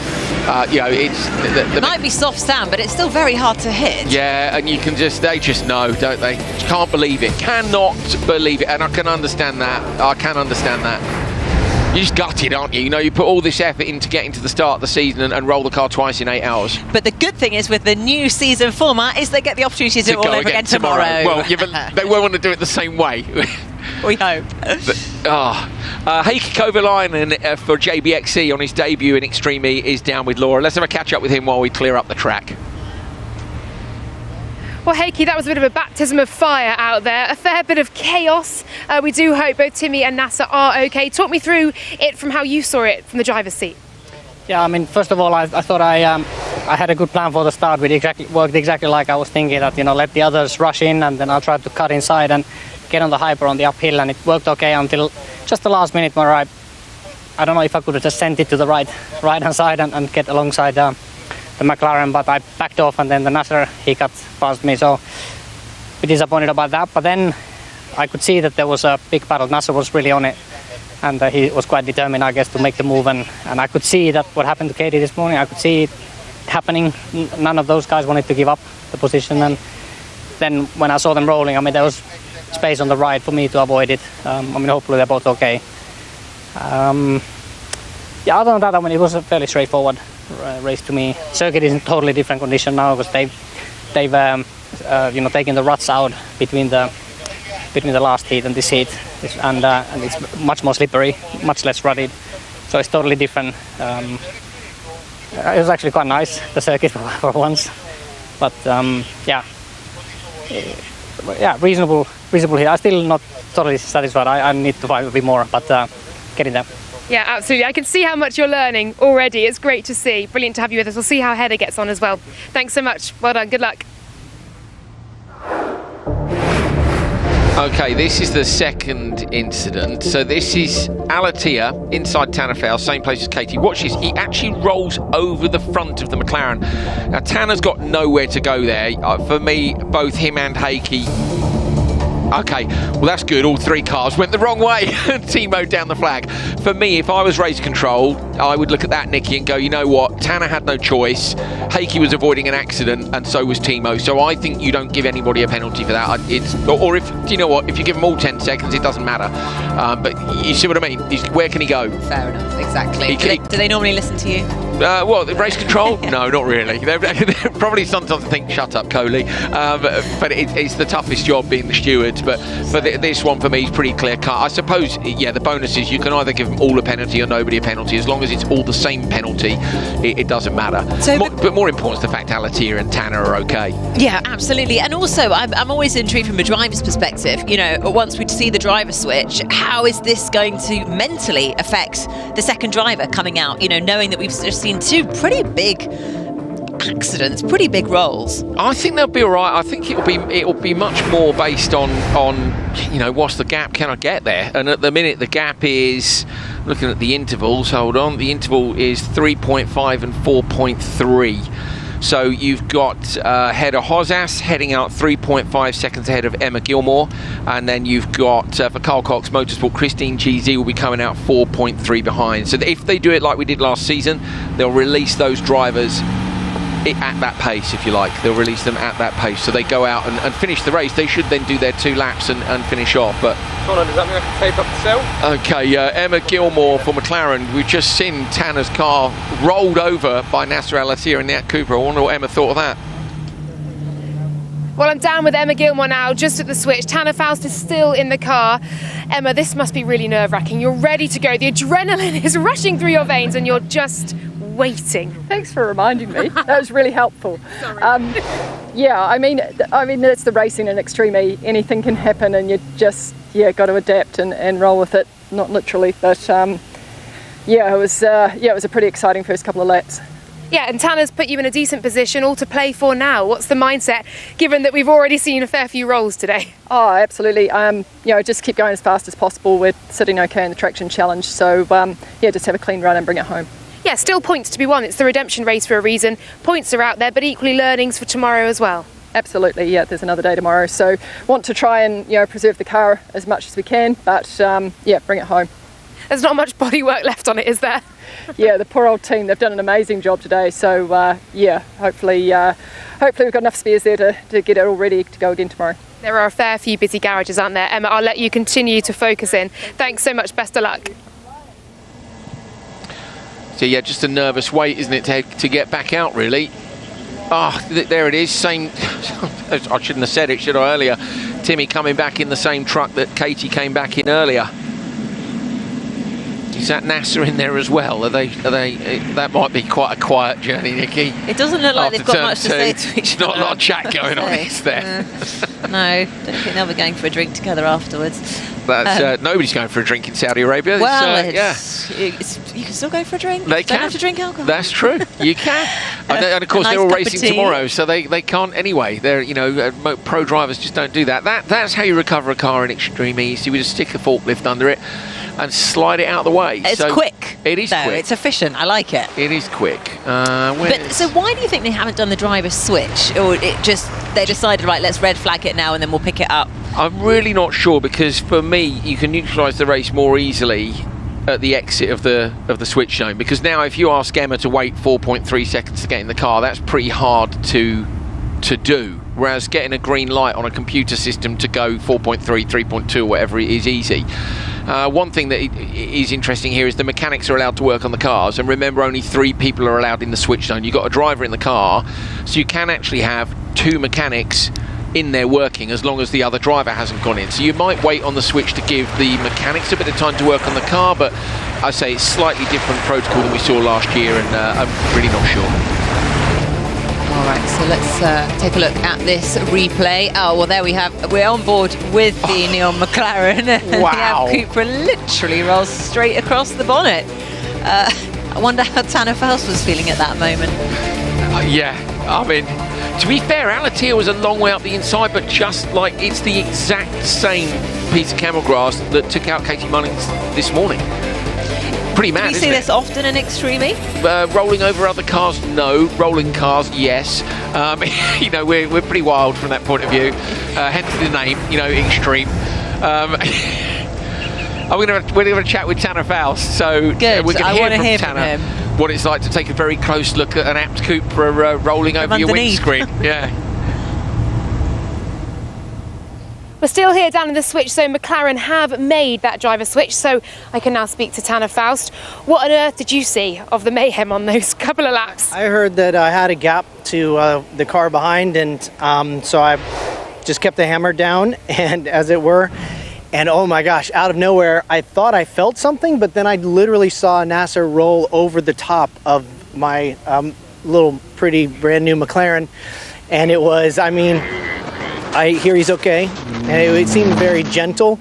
When we went around for the yellow flag through that section, you could see that he had hit a grass berm on the inside, which was, you know, chest high. So it probably popped him right over, but I definitely had the front row seats to that one.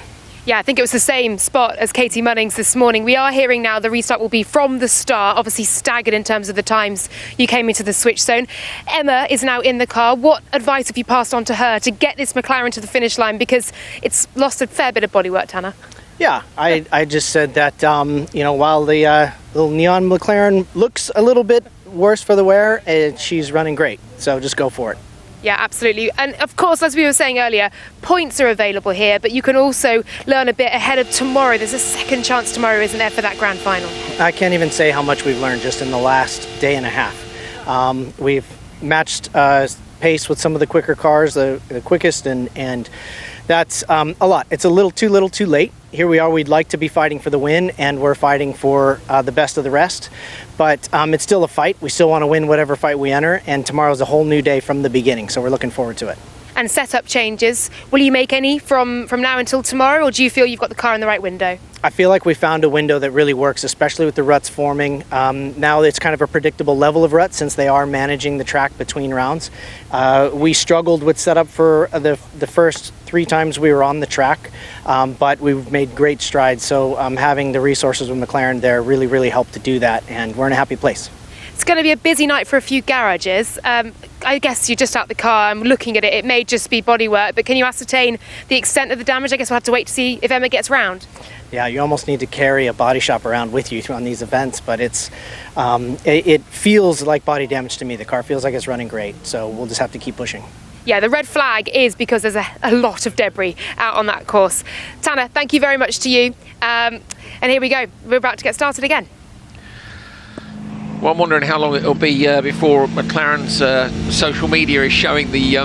what was it I said? I doubt they've ever had a car that looked quite like that. And then Tanner saying, my lovely, pretty, brand new McLaren, which is fair, isn't it? You know, and not quite so brand new now. So, yeah, apologies, McLaren. You know, don't let it put you off.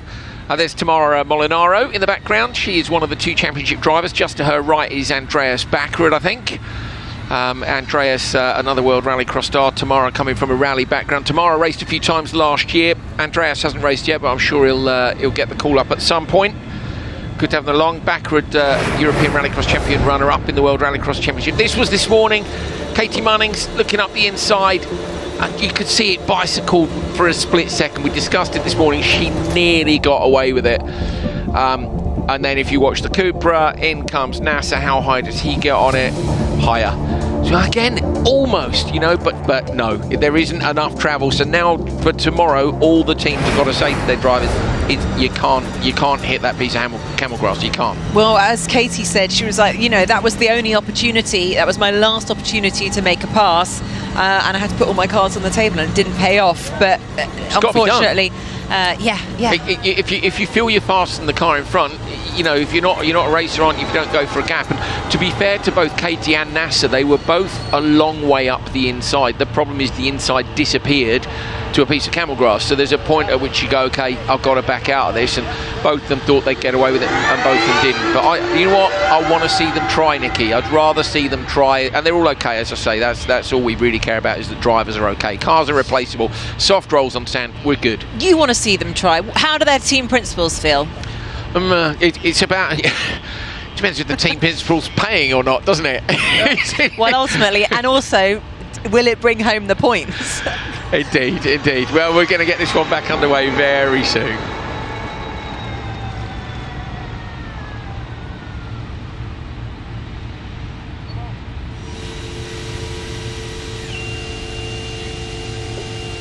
Well, getting themselves ready to go again. They're in that start area. So what they'll do, Nikki, is they'll either do it manually, but I suspect probably via the lights.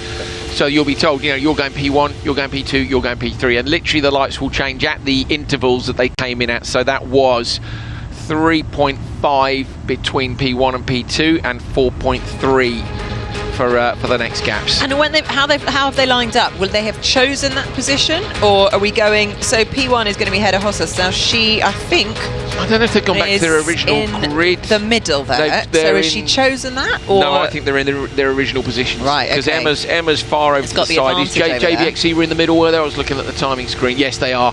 So they've slotted them in. Because to be fair, you're not going to get to turn one together. So it almost, other than traction away from a specific grid slot, it kind of doesn't matter now whether you're inside or outside. You've got enough time up to turn one to take whatever your preferred racing line is. Fair enough. Now, obviously, Tanner was saying to Emma Gilmore, don't worry about the car, it's cosmetic yeah, I love that. What did he say? She's running great, or whatever. You know, she's running fine. She might look a bit beat up, but she's running fine. Is that the case? I mean, aero, obviously, it's not a huge thing here. Does it make any difference when you've lost so many body parts? A tiny bit. I mean, you know, there's various cooling systems and things on the cars that you might prefer not to have sand chucked into, but nothing.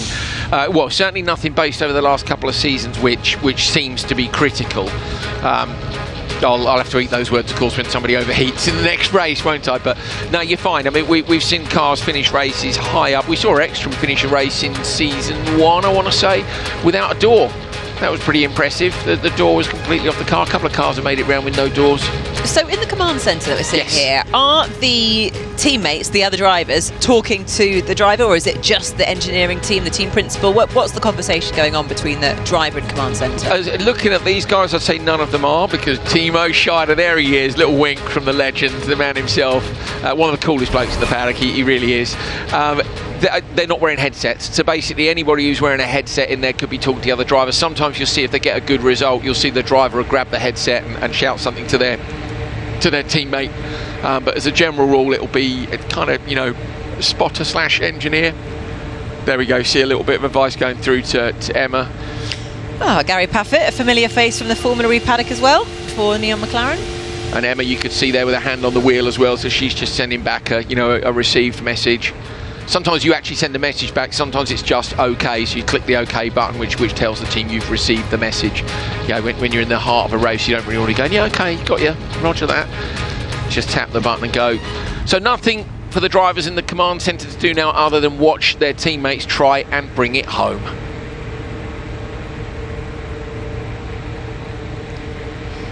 A nerve-wracking position for the drivers, the teammates just watching on. A bit helpless, really. You can't do anything apart from watch and keep your fingers crossed. So there we have it. The lights are flashing red and green.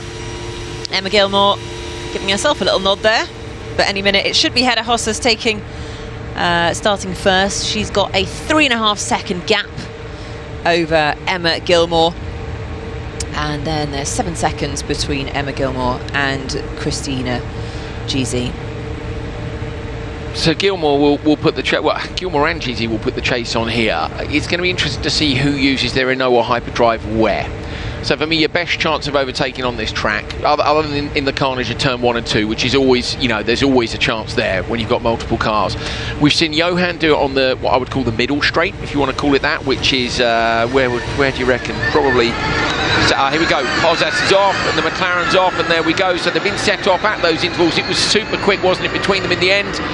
But Hosas leads, Emma Gilmore in P2. I feel like they let the Carl Cox machine go a bit early, but inside lineup for Hosas, she's looking for that flat, smooth traction, and actually Gilmore just blast straight past her. So Gilmore's used the Anoa hyperdrive to try and get the lead there. Clearly out in front. I wonder if there's a problem with the JBXE machine, because Hedda Hosas has been eaten alive here. Christine GZ looking to come around the outside as well, and she does. So maybe, yeah, problem for JBXE. That's a shame. That is such a shame. But again, though, brilliant strategic move for Emma Gilmore, using her hyperdrive, Anoa hyperdrive there, to make sure she gained traction and took Hedda Hossa there before going into turn 3. Yeah, nicely done. So to be honest, you could get on the radio now to Emma and say, you know what, chill, let's manage the gap. But that is going to depend a bit on how chill GZ's feeling, and GZ's going to want to win this. There's 8 championship points up for grabs for the winner of the redemption race, 6, 4, 2 and 1 for the remaining positions, and I'm afraid P5 and P4 are already gone to the 2 retired cars. So let's see if Christine GZ is going to use it on the straight. You want to wait until, so yes, she does. So the reason she's waited a little longer there is what you don't want is when the wheels are already spinning on the exit of the corner, the last thing you want is full power. So you wait until the wheels stop spinning, you've got a bit of momentum in the car, then you get on the hyperdrive and you really use it. We've seen people use it for overtaking, we've seen them use it off the start for the whole shot.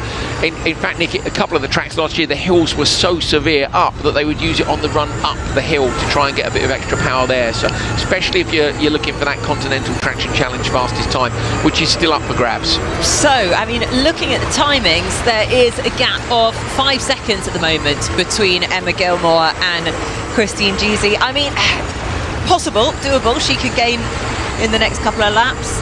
Yeah, she's also, though, I've just noticed, just popped up on our screen and yours, is the contact between car 8, which is Carl Cox Motorsport, and car 23, which is Andretti Altequila, is under investigation. Now, that can only be turn 2, where the Carl Cox machine moved across, and so, okay, the stewards are going to look at that.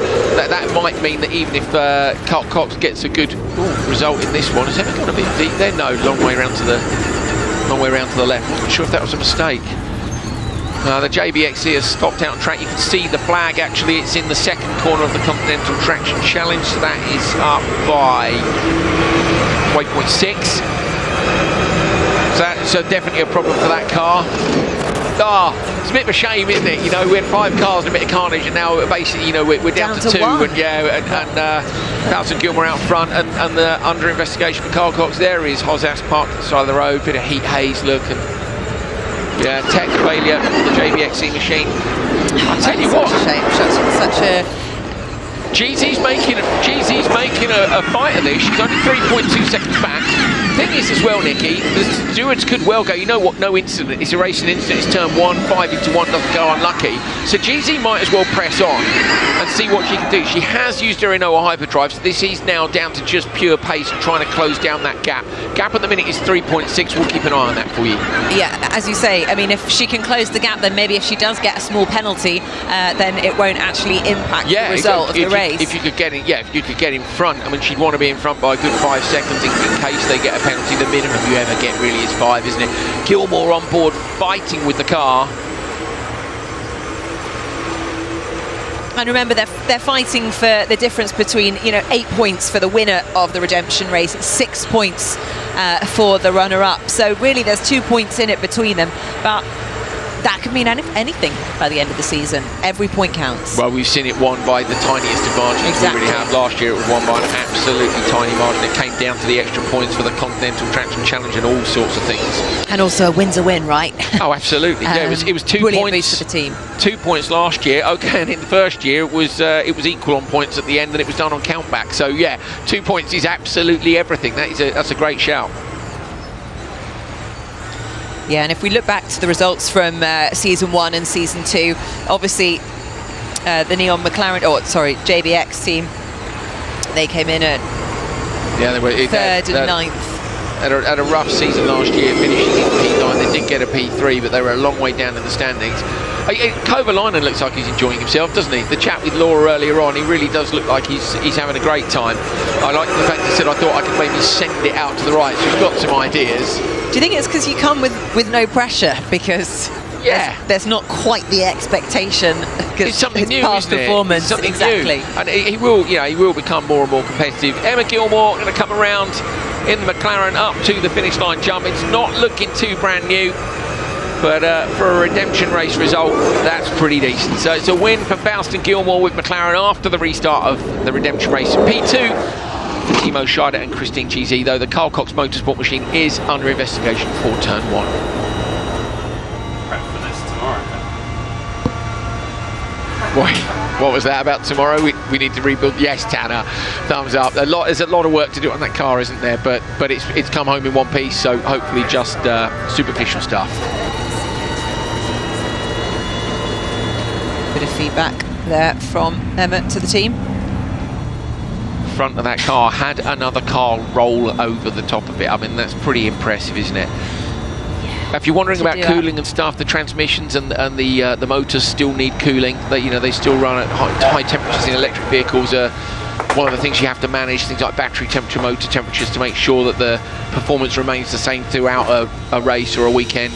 You see that a lot, don't you, in Formula E as well, management of the rest and the transmission and things, powertrain. Absolutely, particularly in these hot conditions as well. That's a massive challenge for the drivers to keep the battery temperature in the perfect kind of optimum operating window, and I'm sure there's definitely taken that into consideration here, looking at the climate and how lovely and sunny it is. So they're going to have to recover the JBXE machine from the track. Redemption race winners, Faustin Gilmore for Neom McLaren XE.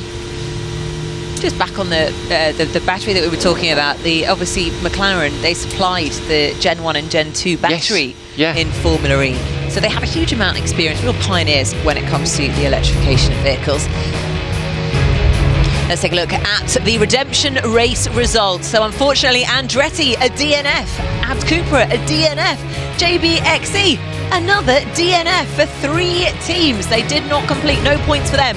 But it was Carl Cox Motorsport in their debut performance, their first race in Extreme E, who have managed to take home 6 points. And then Neom McLaren, Tanner Faust and Emma Gilmore with the win in the redemption race, 8 points for them. Okay, so that was pretty carnage. I'd like to see a bit less carnage and a bit more racing in the grand final. If you watch the last couple of seasons, obviously format changes. So last year was a single car run followed by racing, and then we had semi-finals, 2 semi-finals from which 2 cars in each went through, and then the crazy race and 1 car went through to make the 5 cars. This time, because we're doing double headers each weekend, it's 2 sets of racing during the qualifying period, and then on to the finals, so straight to the finals. Right, we're going to head down to the paddock. Let's have a catch up with Laura Winter.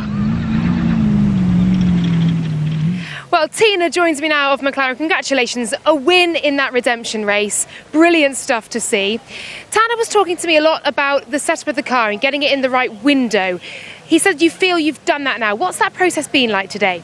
Yeah, so from this morning we had a quick look at the data and our comparison to other teams, trying to see where we were and where we were losing time in particular.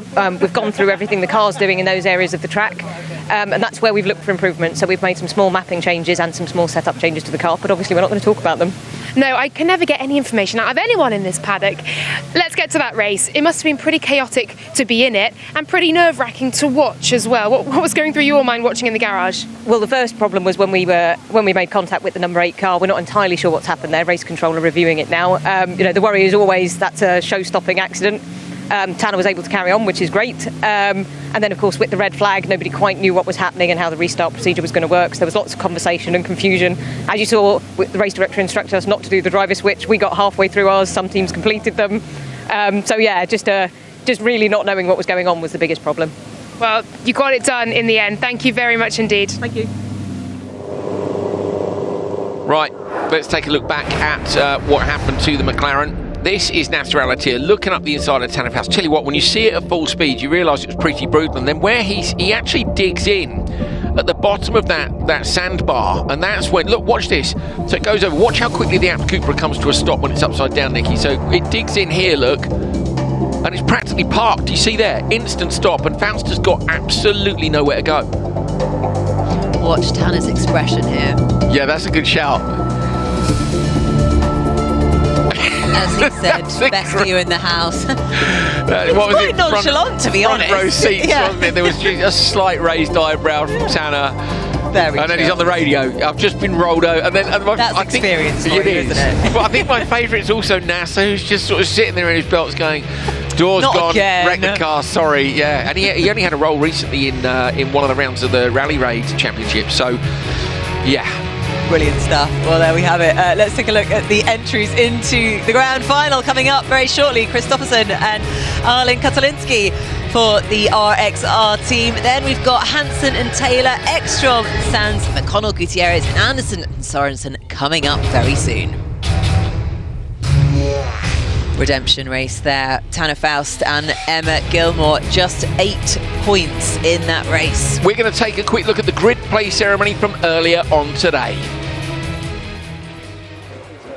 Hello and welcome to season 3 of Extreme, and welcome to our first grid play ceremony of the year for round 1 here in the Desert X Prix. But the biggest share of the public vote will now be donated. Nasser Al-Attiyah stepping up. Where is this going? Oh! Oh!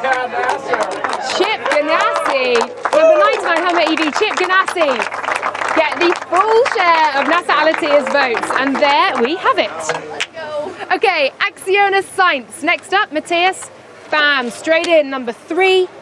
Veloce, next up to make your selection. Kevin Hansen slots it in, number 2. Johan, quick off the mark for RXR. Come on now, Johan, slots it in, number 1. And there we have it. That is the grid for the first grand final of the season.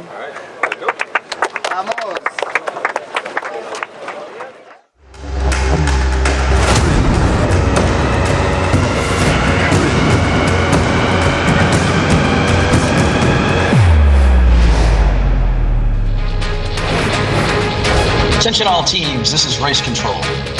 Stand by for the start of the Desert X Prix. The grand final is about to begin. Energize your systems and prepare to race. Here we go then, our first grand final of the year. The teammates are waiting, desperate to get in the car. They'll be hoping their car comes in P1, but we're just in some carnage in the redemption race. So a long way to go before we even get to thinking about driver switches. Absolutely. Right, let's take a look at who is going to be in the grand final. So, RJ Anderson will be kicking off for Hummer EV, Chip Ganassi Racing. Fraser McConnell will be in the driving seat for X44, looking to start the race as they mean to go on this season. Matthias Ekstrom for Acciona Sainz in the middle position there in P3. Then we've got Kevin Hansen for Veloce Racing and Johan Kristoffersen for RXR. Well, the first start of the redemption race was carnage. Let's see if these guys get away better. McConnell there staring at the lights. Hammer down now, release the handbrake and release all that horsepower down towards turn 1 on the inside line. It's a great start for RJ Anderson, backs the car in, runs Matthias Ekstrom out wide. Ekstrom takes that long line in the background. Watch out here for Johan Kristoffersen. The RXR machine, he's passed 3 cars already. Going to try and take the McConnell line around the outside. RXR outside, inside line for Veloce. Rear end of Fraser McConnell kicks up super high. It is RXR who lead from the outside of the grid. That is a Kristoffersen special, copying the move of Fraser McConnell earlier on today. Goes from outside to inside and gets the whole shot. That's outstanding. Wow, what a phenomenal start. Huge congratulations to RXR. The strategy there that Johan Kristoffersen played was absolute perfection. Now he just has to will defend his position from Veloce Racing. They're not going to make it easy for him. No, they're not. Kevin Hansen's all over the back of him already, on board now, looking forward. Visibility's not too bad. Here you are with Kevin, look, gritting his teeth, full concentration, full lock through the right-hander. Anybody got an Anoa hyperdrive left for this straight to see if they can make a pass? The pack is so close together. I reckon they've all used it off the start. Looking at this, Oh, Christopherson gets a little bit sideways, drops the car down now onto the smooth sand. They are really flirting with that water. We saw all the cars getting sucked in there this morning, including that one, the Acciona Science that Ekstrom's at the wheel of. That took a trip into the Red Sea with Laya Sands this morning. Christopherson through the right-hander, Kevin Hansen in behind. They bump up through this section. It could not be closer. Unbelievable. I mean, who would have thought that Anderson, who actually we thought had the advantage being on the left-hand side at the start of the race, is actually disadvantaged and is right at the back and is going to have to somehow claw his way up to the front of that grid. He got to turn one first as well, Nicky. That's the thing. He was in the lead in turn one, and Christopherson was right at the back, but he took that line that we saw work this morning. Just goes to show you as well, when people say, oh, you can't win from P5 on the grid. Yes, you can. And we saw McConnell came from P3 earlier on yesterday. We got a whole day of racing again to go tomorrow, so we can tell the drivers less moaning about grid position. Get on with it. You read my mind. Yeah. Exactly. Christopherson has just shown it can be done, so stop complaining. But brilliant start for Rosberg X Racing here today. The first race in Neom. And Hansen sideways on the landing there, wasn't he? Look at Ekstrom, he's so close behind the Veloce machine, and Fraser McConnell's in there as well. The gaps at the minute, there's a 2.9 gap between P4 and P5, the X44 Vita Carbon and the GMC Hummer EV Chip Ganassi Racing, but at the front the gap is 1.4 across the top three, only 0.7 between first and second place of Rosberg X Racing and Veloce. So wide open, this could well come down to the driver switch and then the second drivers as well. How close is this for round one? Wow. Yeah, absolutely. So close. But of course, they're going to have in the back of their mind, you've got to be careful, because we saw it all unfold in the earlier race, in the redemption race. Cars spinning, particularly on those grass verges. So all it takes is taking the wrong line, and we can see mistakes happen so easily here. So no doubt they're not going to be putting all of their cards on the table at the moment. Hummer EV off to the side of the track, so that was a mistake or a broken car, but RJ Anderson is parked at the side of the road. They were in P5 anyway. He looks okay, his belts are off, he's going to climb out and get himself somewhere safe, push the car into neutral. Meanwhile out front, where has Ekstrom gone? The science machines drop back. So the site 2.7 seconds. I don't know what's happened to Matthias. Kevin Hansen is still right there. Look at them dipping the left wheels in the water, trying to find the smooth sand and the extra traction. They're going to come in really close. We've got a yellow flag situation somewhere out on track, so we'll have a slow zone, it's saying at waypoint 17. That's just popped up on our time screen. There is Ekstrom. He's only 3 seconds back, but he was right on the back of these two, so maybe a mistake for him somewhere while we were looking at RJ Anderson parked up. Christopherson's keeping the door shut, isn't he? He knows what he's doing, but Kevin Hansen's raced him so many times in the World Rallycross Championship. Just a little gap now for Johan from Kevin, and Matthias is still right in the mix, so just a tiny little mistake has cost him a couple of seconds. Oh, it's such a shame. Also, as they're so bunched up, you can see the sand really still causing a few visibility issues, but of course you've got the lights on the back of the car to help them see the car ahead. So hopefully nothing too dramatic, but it's always going to make it more of a challenge. It is indeed. You want to be in that P1 position. Interesting, isn't it, that Christopherson can't really break away. You'd think if it was enough of an advantage, he'd be able to break away. So late on the brakes. Now he puts on the switch zone speed limiter, and there's Anderson. He's parked right next to the jump. This jump's not going to be comfortable like that, because you want to go over it flat out and land the car flat.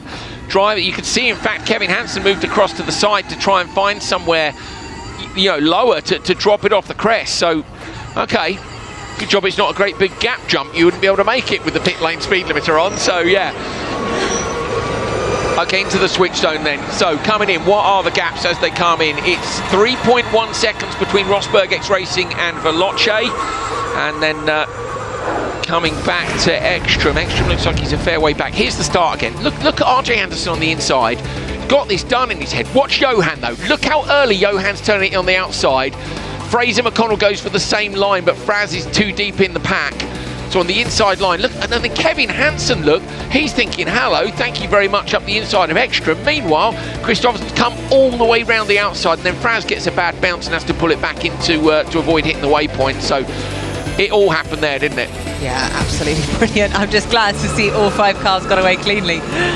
On board the Hummer this is, so that's, yeah, you can see the visibility. So he rolls. So Anderson is unsighted by the dirt. He pulled out of the roost to try and see where he was going. Right, and this is Fraser McConnell.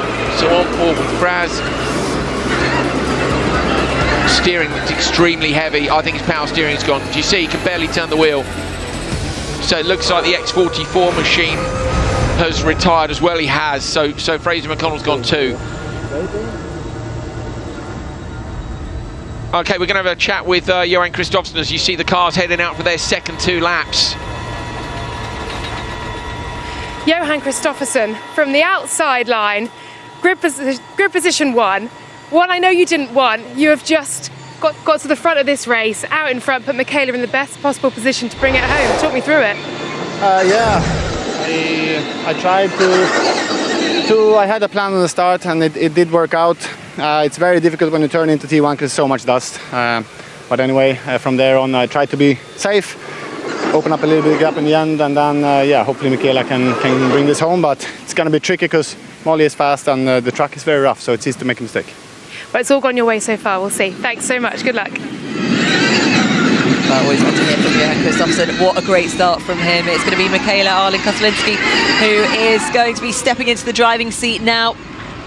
You know what I'm loving about this? So remember, Arlen Kotlinski replaced Taylor in this squad, and it's Molly Taylor who's chasing her in the Veloce machine. So Molly Taylor will want to get past. She'd love to. Yeah, there's no malice between them, but still, you know, you always want to show, look, I'm the quickest. I can get this done. Taylor is closing the gap down. It was 3 seconds. It's 1.5 now. They've all got their Renault hyperdrive. They won't use it until they're a little way down the straight, if they use it at all. Let's see if either of them tries. I don't think Taylor will do it this lap because she's not quite close enough. So she'll do a whole nother lap and see if she can use it on the last lap to pass. And likewise, Arlen Kotlinski's hanging on to it to defend from that move. Yeah, but you know where they're going to want to pass? Up here on the right-hand side, and we know what incidences have been going on there. Don't do it there. Stay well clear of it. Don't do it there. So you saw Fraser McConnell bringing the X44 Vita carbon machine back, so it's still operational, but just not with a race face on. Still got the yellow flag. Remember, that's from the little drop-down jump at waypoint 17 where the Chip Ganassi racing machine is parked. Here's the flags, which are giving you an idea of how scattered out bottom right of your screen where the different cars are. How far back is Laya Sands? She's 14 seconds back, so something happened to them on the way into the switch because the gap was big on the way in. I don't know exactly what it was. Taylor now all over the back here of Arlen Kotlinski. Between them. Trying to find a way through. Really closing in on the RXR car. The Veloce team looking to really show, well, bring performance to this season, I think. Okay, so that's... Okay, Taylor's, for some reason, Taylor looked to me like she ran wide. Where's the RXR going? Why did she miss the waypoint? Because it's the step-down jump, unless they've had permission to do that. Okay, this it's going to go at the stewards 100%. So, okay, pick this apart. Molly Taylor looked like she ran what they have had permission. They've had permission to miss that jump. We've just heard from race control, so there won't be a penalty for that. Taylor ran wide, and she then used her hyperdrive to try and gain the time again, but that was on the way into the slow zone. So she's then had to kill it straight away. So she's lost what I think was her best chance of overtaking on the straight. She gets sideways on the landing. So that's advantage RXR. So how does that happen? So she just wasn't given the information that there was a slow zone coming up, or why would you use it then? I think just because she'd ran wide, or I don't know if she went the wrong way in the dust. You know, if you lose too much time, the best way to gain it back immediately is to use the hyperdrive, go full power just for that 4 seconds, close the gap back down. But unfortunately, you know, going into a slow zone, you then cut it straight away and lost the 4 seconds of power. So once you cut it, that's it, it's gone. You can't use it again later on. Oh, well, that is a shame for Molly Taylor there. But RXR, Rosberg X Racing do a phenomenal job with Michaela up front at the moment. Nearly 7 seconds ahead of Molly Taylor of Veloce Racing. Yeah, that's a big old gap now. They'll be on the radio to Arlen Kotlinski and just saying, you know what, you can chill a bit, you've got a bit of space. Here she uses the Renault hyperdrive. That's exactly where I thought she would use it. I thought she'd have to use it to defend from Taylor, who would be doing the same thing, but Taylor's used it earlier on in the lap, and unfortunately they're not going to be able to find a way past now. So pulling away here as much as possible. Other than having more of a time cushion, is there any advantage of being further ahead? No, not at this point. No extra points? At this point, you obviously, you know what it's like. Anything can happen. You don't want, we don't want to tempt fate. But things like tyres coming off rims, little technicals with the car. Clearly, the bigger the gap you've got, the better chance you've got getting it over the line ahead if something's gone wrong. But yeah. should be a done deal, but let's not give them the commentator's curse just yet. About a third of a lap to go. Well, coming up then on to the last few crests. Kristoffersen and Arlen Kotlinski didn't have the easiest of starts to this weekend today. Just a few little issues, caught in traffic in Q1. In Q2 you saw how pumped Johan Kristoffersen was because he knew he'd done enough of a job to get them up into the final over that crest jump towards the end of the lap. Coming around now, just a couple of corners to go. They won the first round in Saudi last year. They've won 5 of the 10 events in Extreme E in the history of this series. And with just a couple of corners to go, coming up towards the finish line jump, on board that car is Michaela Arlen Kotlinski for RXR. Over the finish line, they take the win in round 1 of 2023 Extreme E. Brilliant fight back after an amazing pass by Kristoffersen in the run to turn 2. P2 goes to Hansen and Taylor for Veloce. It'll be Ekstrom and Sands in P3. I think we may have heard a swear there, so apologies. Emotions running high. Over the line for Acciona Sainz. She said, I think she said I had the wrong slow zone. So I think she was braking for the wrong slow zone, then realised, gunned it and got back on the power. Didn't see what happened to Ekstrom and Sands, but they dropped back just a little bit and that put them out the fight. But could have been super close, but it's pretty much business as usual for RXR. Missed the title by the tiniest of amounts last year. They win round 1 this year. Arlen Kotlinski and Johan Kristoffersen. Fantastic performance by them. Yeah, and this is where it really counts, isn't it? You want to start the season so you can continue that momentum. What they will have learned today is absolutely invaluable. As we heard from Tanner Faust earlier, he said just a day and a half of being on the track here, they've learned so much coming into season 3, and being the winners of today is going to be so useful. Interesting that, Ganassi, X44, who were winners of the first qualifying. Yeah, they were, yeah. Heats. Didn't go their way in that. Yeah, I think what today has reminded us, if you'd forgotten in the couple of short months since the end of last season, is anything can happen in this series. We've seen cars rolling over the top of each other, cars rolling on their own. We've seen contact in the first corners. We've seen championship favourites struggle in qualifying and then come from P5 on the grid to get the whole shot. We've seen new drivers putting in some incredible pace. Yeah, I mean, it's been great, hasn't it, for a round 1? Yes, the finals weren't quite as close as we thought they might be. They were right up until the very last lap, and then just that little gap after the mistake on which was the slow zone area for Taylor. They'll be disappointed with that, but I think, as you said earlier on, Nikki, the fact we get to go again tomorrow is pretty cool. So what do you think the key to winning today's race was? The start of the race for Johan Kristoffersen? Yeah, definitely. I mean, that was yes. I mean, that's where he won it without a shadow of a doubt. It was a brilliant move. You saw Fraser McConnell was trying to do the same thing. Interestingly, Kevin Hansen's move for Veloce around the outside, which would have put him inside in turn 2, would have been enough in most other cases. But with Kristoffersen coming in on what we've called the McConnell line, it used to be the Loeb line. It always used to be Loeb that found the line. So it's pretty fitting that Fraser McConnell found it this time, having replaced Sebastian Loeb. But definitely the start. Also interesting. You know what you said about Tanner earlier on. He just said, look, this is about consistency in qualifying. You have to get to the grand final. There's no way back up like there was last year. You can fight your way through. Got to be in the final to stand a chance to win it. So I think look for people measuring their risk a little bit more in qualifying and then risk it for the biscuit when you get to the final. So the McConnell line, are we going to see more drivers going for that tomorrow? 100%, because they're all going to look at what Fraser did in Q1 and then what Johan did in the final. It's a no-brainer if you're not on the inside. What the interesting thing for me is if you are on the inside, you kind of need to nail it on and make them go around the outside, but then look what Kevin Hansen did, that puts them inside there. So it's wide open. It's not guaranteed. Not at all. But it definitely keeps things interesting, that's for sure. Yeah. Oh, we're getting a race control decision on RXR. What about? Oh. 136-second penalty for car 6. Slow zone speeding. Disaster. Gone on the gas too early, and that's going to hand the win then to Molly Taylor and Kevin Hansen for Veloce. Oh, the podium as well. No way. So that means that yes, Veloce P1, Acciona Sainz have moved into P2. Yes, thank you. Okay, well, Kristoffersson and Arlen Kotlinski are not going to like that. I know that the team can appeal if they want to, but they're in P3. It's still a podium. It's not a disaster with 9 rounds to go, but they just won, and they'll be feeling a little bit aggrieved about last year and some of the incidents that happened there. They just missed the title. I'd love to see a shot of them now. Molly Taylor. Who's going to be telling them? Yeah, good shout. Who is going to be telling them? Who is going to be telling them? I hope it's not Laura. Molly gets her cap, headed to the top step of the podium. Fantastic stuff. So it is Veloce that take the win after a penalty for RXR. Drama. So now we're going to hear the P3 interview. This is with RXR, who literally 2 minutes ago thought they were on the top step of the podium. Well, Michaela, I can see it written all over your face, the disappointment. Over the line first, but it is third. Talk me through what has happened. We're hearing a 136-second penalty here for speeding.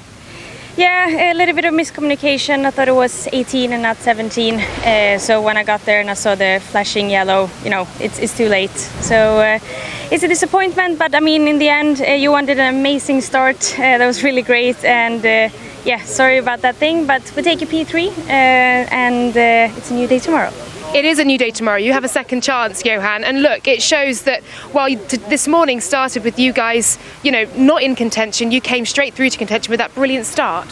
Yeah, I mean, the day wasn't the best until after waypoint 1 in the final, really. So, I mean, in the end, standing here with P3, of course, is a relief in the end, because it could have been so much worse. The racing is really tough, and especially when it's 2 out of 3 starts of the weekend with that important start position. It's a lottery or whatever. So, of course, that's very important to get those points, and we look forward for tomorrow. Well, I'm sorry for the result today, but it is P3, as you say. Enjoy the podium. Thank you.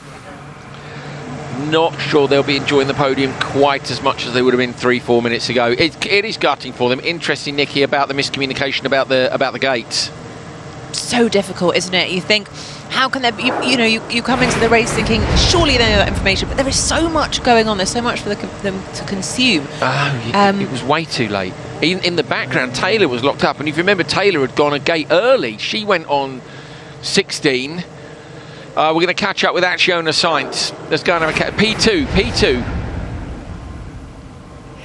Well, Matthias and Leia are here just debriefing the race in front of us. Leia, just sum it up for us. P2, but I know you want more.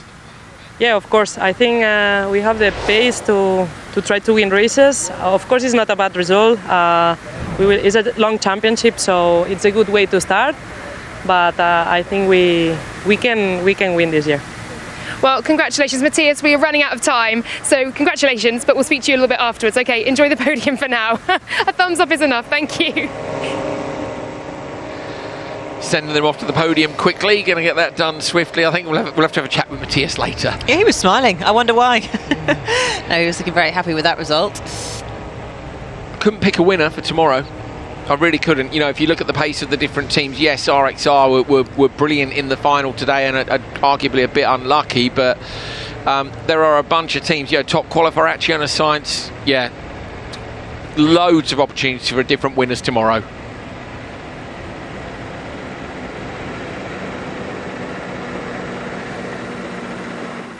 Kevin Hansen just stood in front of me and said, so what, we've won, have we? Yes, Kevin, you have won. I know, I'm sure you're delighted. Just sum it up, because that was probably a roller coaster of emotions. Oh, it was such a great turn one. We pulled off a great strategy there, and I was following Johan for all the run and handed over quite okay position to Molly, and she did an amazing job. So, I mean, to get a win, no matter how you get a win, it's a great win. So we're so Veloce on ourselves.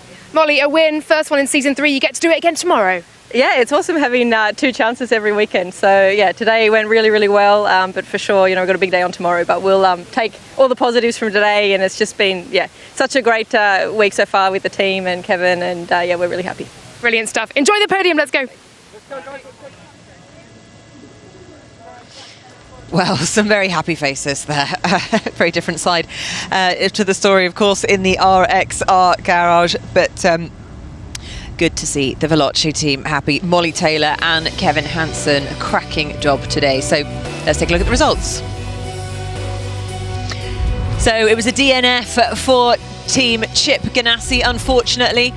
McConnell and Gutierrez finished 4th, with Kristoffersen and Arlen Kotlinski in third for RXR after that unfortunate penalty, 130-something seconds, which put them back from first into third.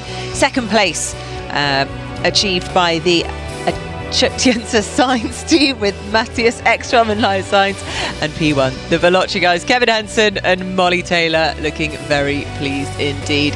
Let's take a look at the grand final winner of the Desert E-Prix, X-Prix, the start of season 3 here for Extreme E in Neom, Saudi Arabia.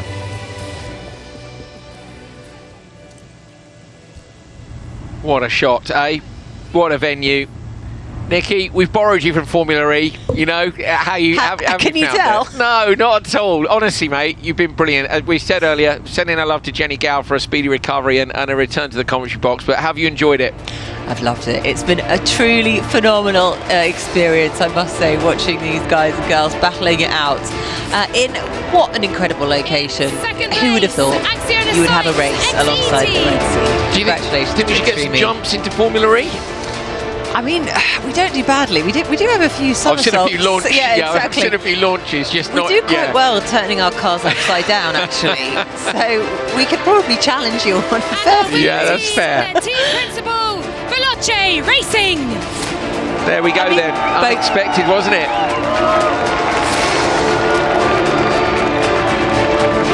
But what a moment for these guys. I think when you're unexpectedly suddenly promoted to P1, I guess it makes it even sweeter. Standing for the winning team. Great way to start season 3 for Extreme E.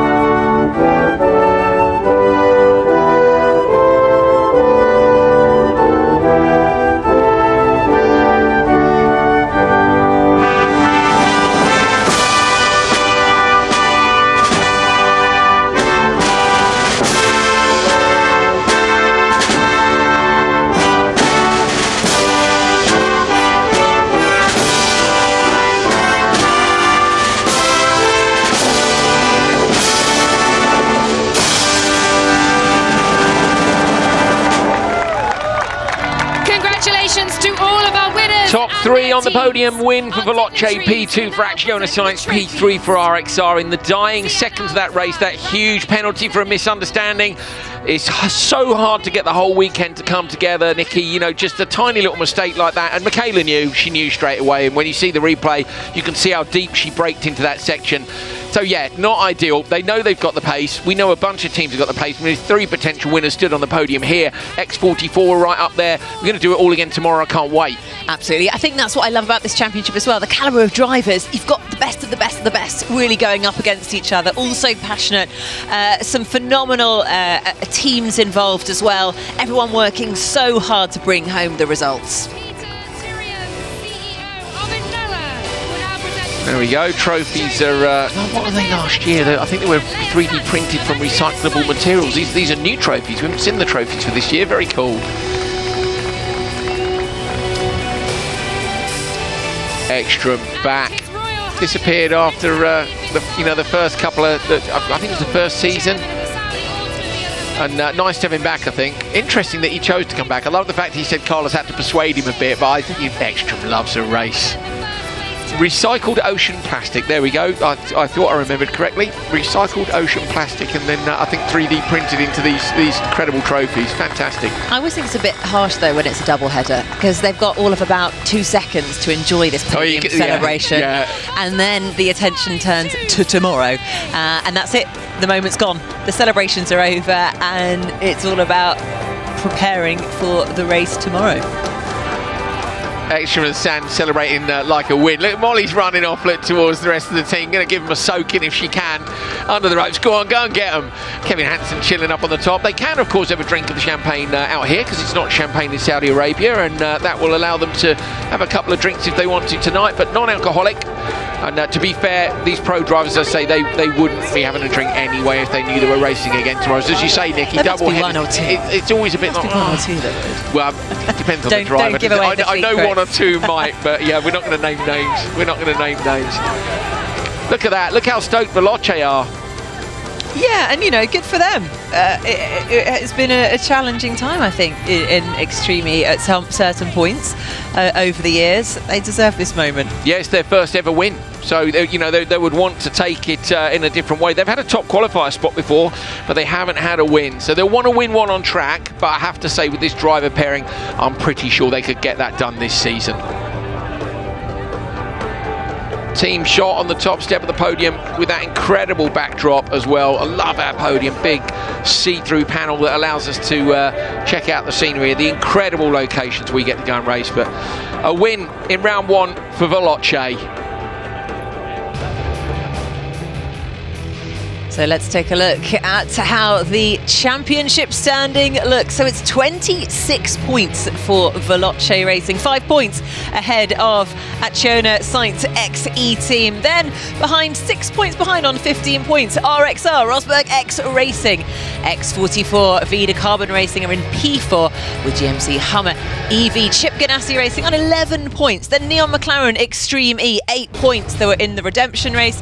Carl Cox on 6 and JBXE 4th. Ad Cooper on 2nd, 2 points, and final 1 point on Andretti. Brilliant round one here in Saudi Arabia. We will be back again very early in the morning for Europe for round 2. Thanks to Nikki Shields and Laura Winter. We'll see you tomorrow.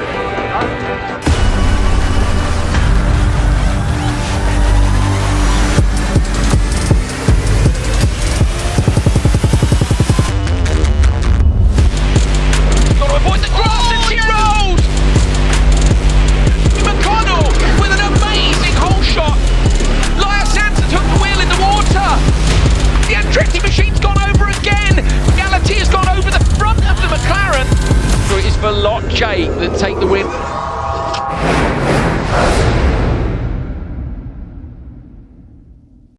The World Baseball Classics is on your home of champions all season long. Catch all the action on SportsMax, SportsMax 2, SportsMax Plus, and the SportsMax app.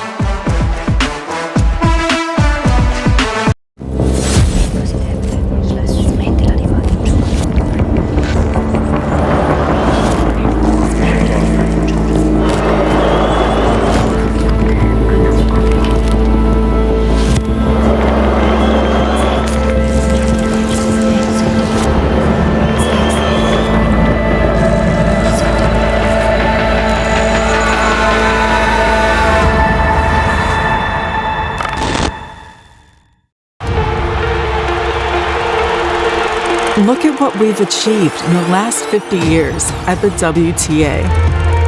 We broke boundaries. We blazed our own trail.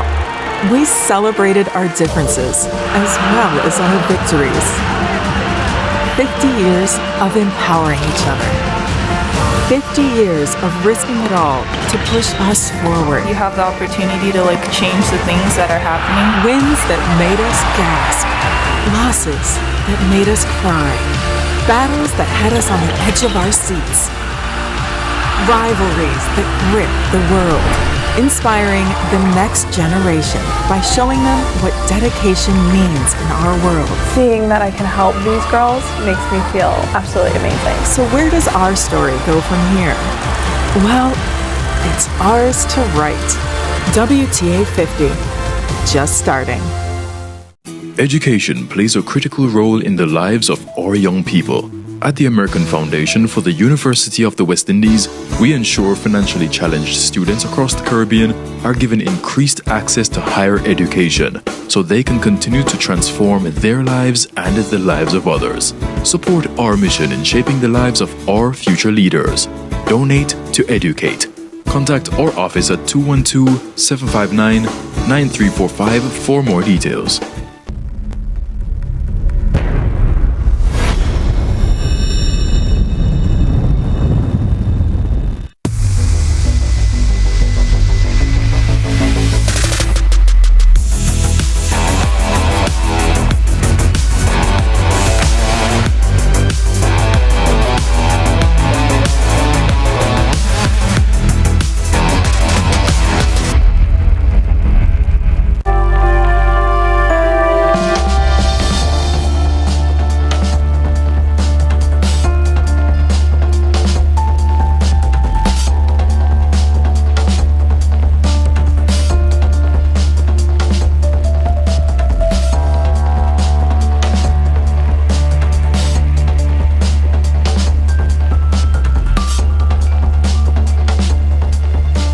papa, on est à la source. Qu'est-ce que ça t'évoque en 2022? Bah, disons que la piste est beaucoup plus large qu'avant et il y a beaucoup plus de dégagement parce qu'à mon époque c'était un circuit routier, donc c'était la largeur de 2 bandes seulement, donc c'était beaucoup plus étroit que maintenant. Maintenant c'est beaucoup plus large quoi, donc, et la source était beaucoup plus serrée, donc ici c'est beaucoup plus large, on s'est passé beaucoup plus vite. Voilà, moi ça me fait quelque chose de voir ce virage, l'ayant connu tout petit. Le faire maintenant moi pendant 24 heures, ça va être quelque chose d'assez magique. Ah ouais non, c'est sûr, c'est bien, moi ça me fait vraiment plaisir que 20 ans après tu sois à ma place. Quoi. Par contre là on sort de la source, on se dirige vers l'eau rouge et le raidillon. Et là par contre il y a quand même beaucoup de changements par rapport à ton époque. Ah évidemment, ça a vraiment changé ici, les organisateurs ont vraiment fait beaucoup de transformations. Ici dans toute la descente, il y avait encore les anciennes tribunes. La piste était, comme je disais tout à l'heure, était beaucoup plus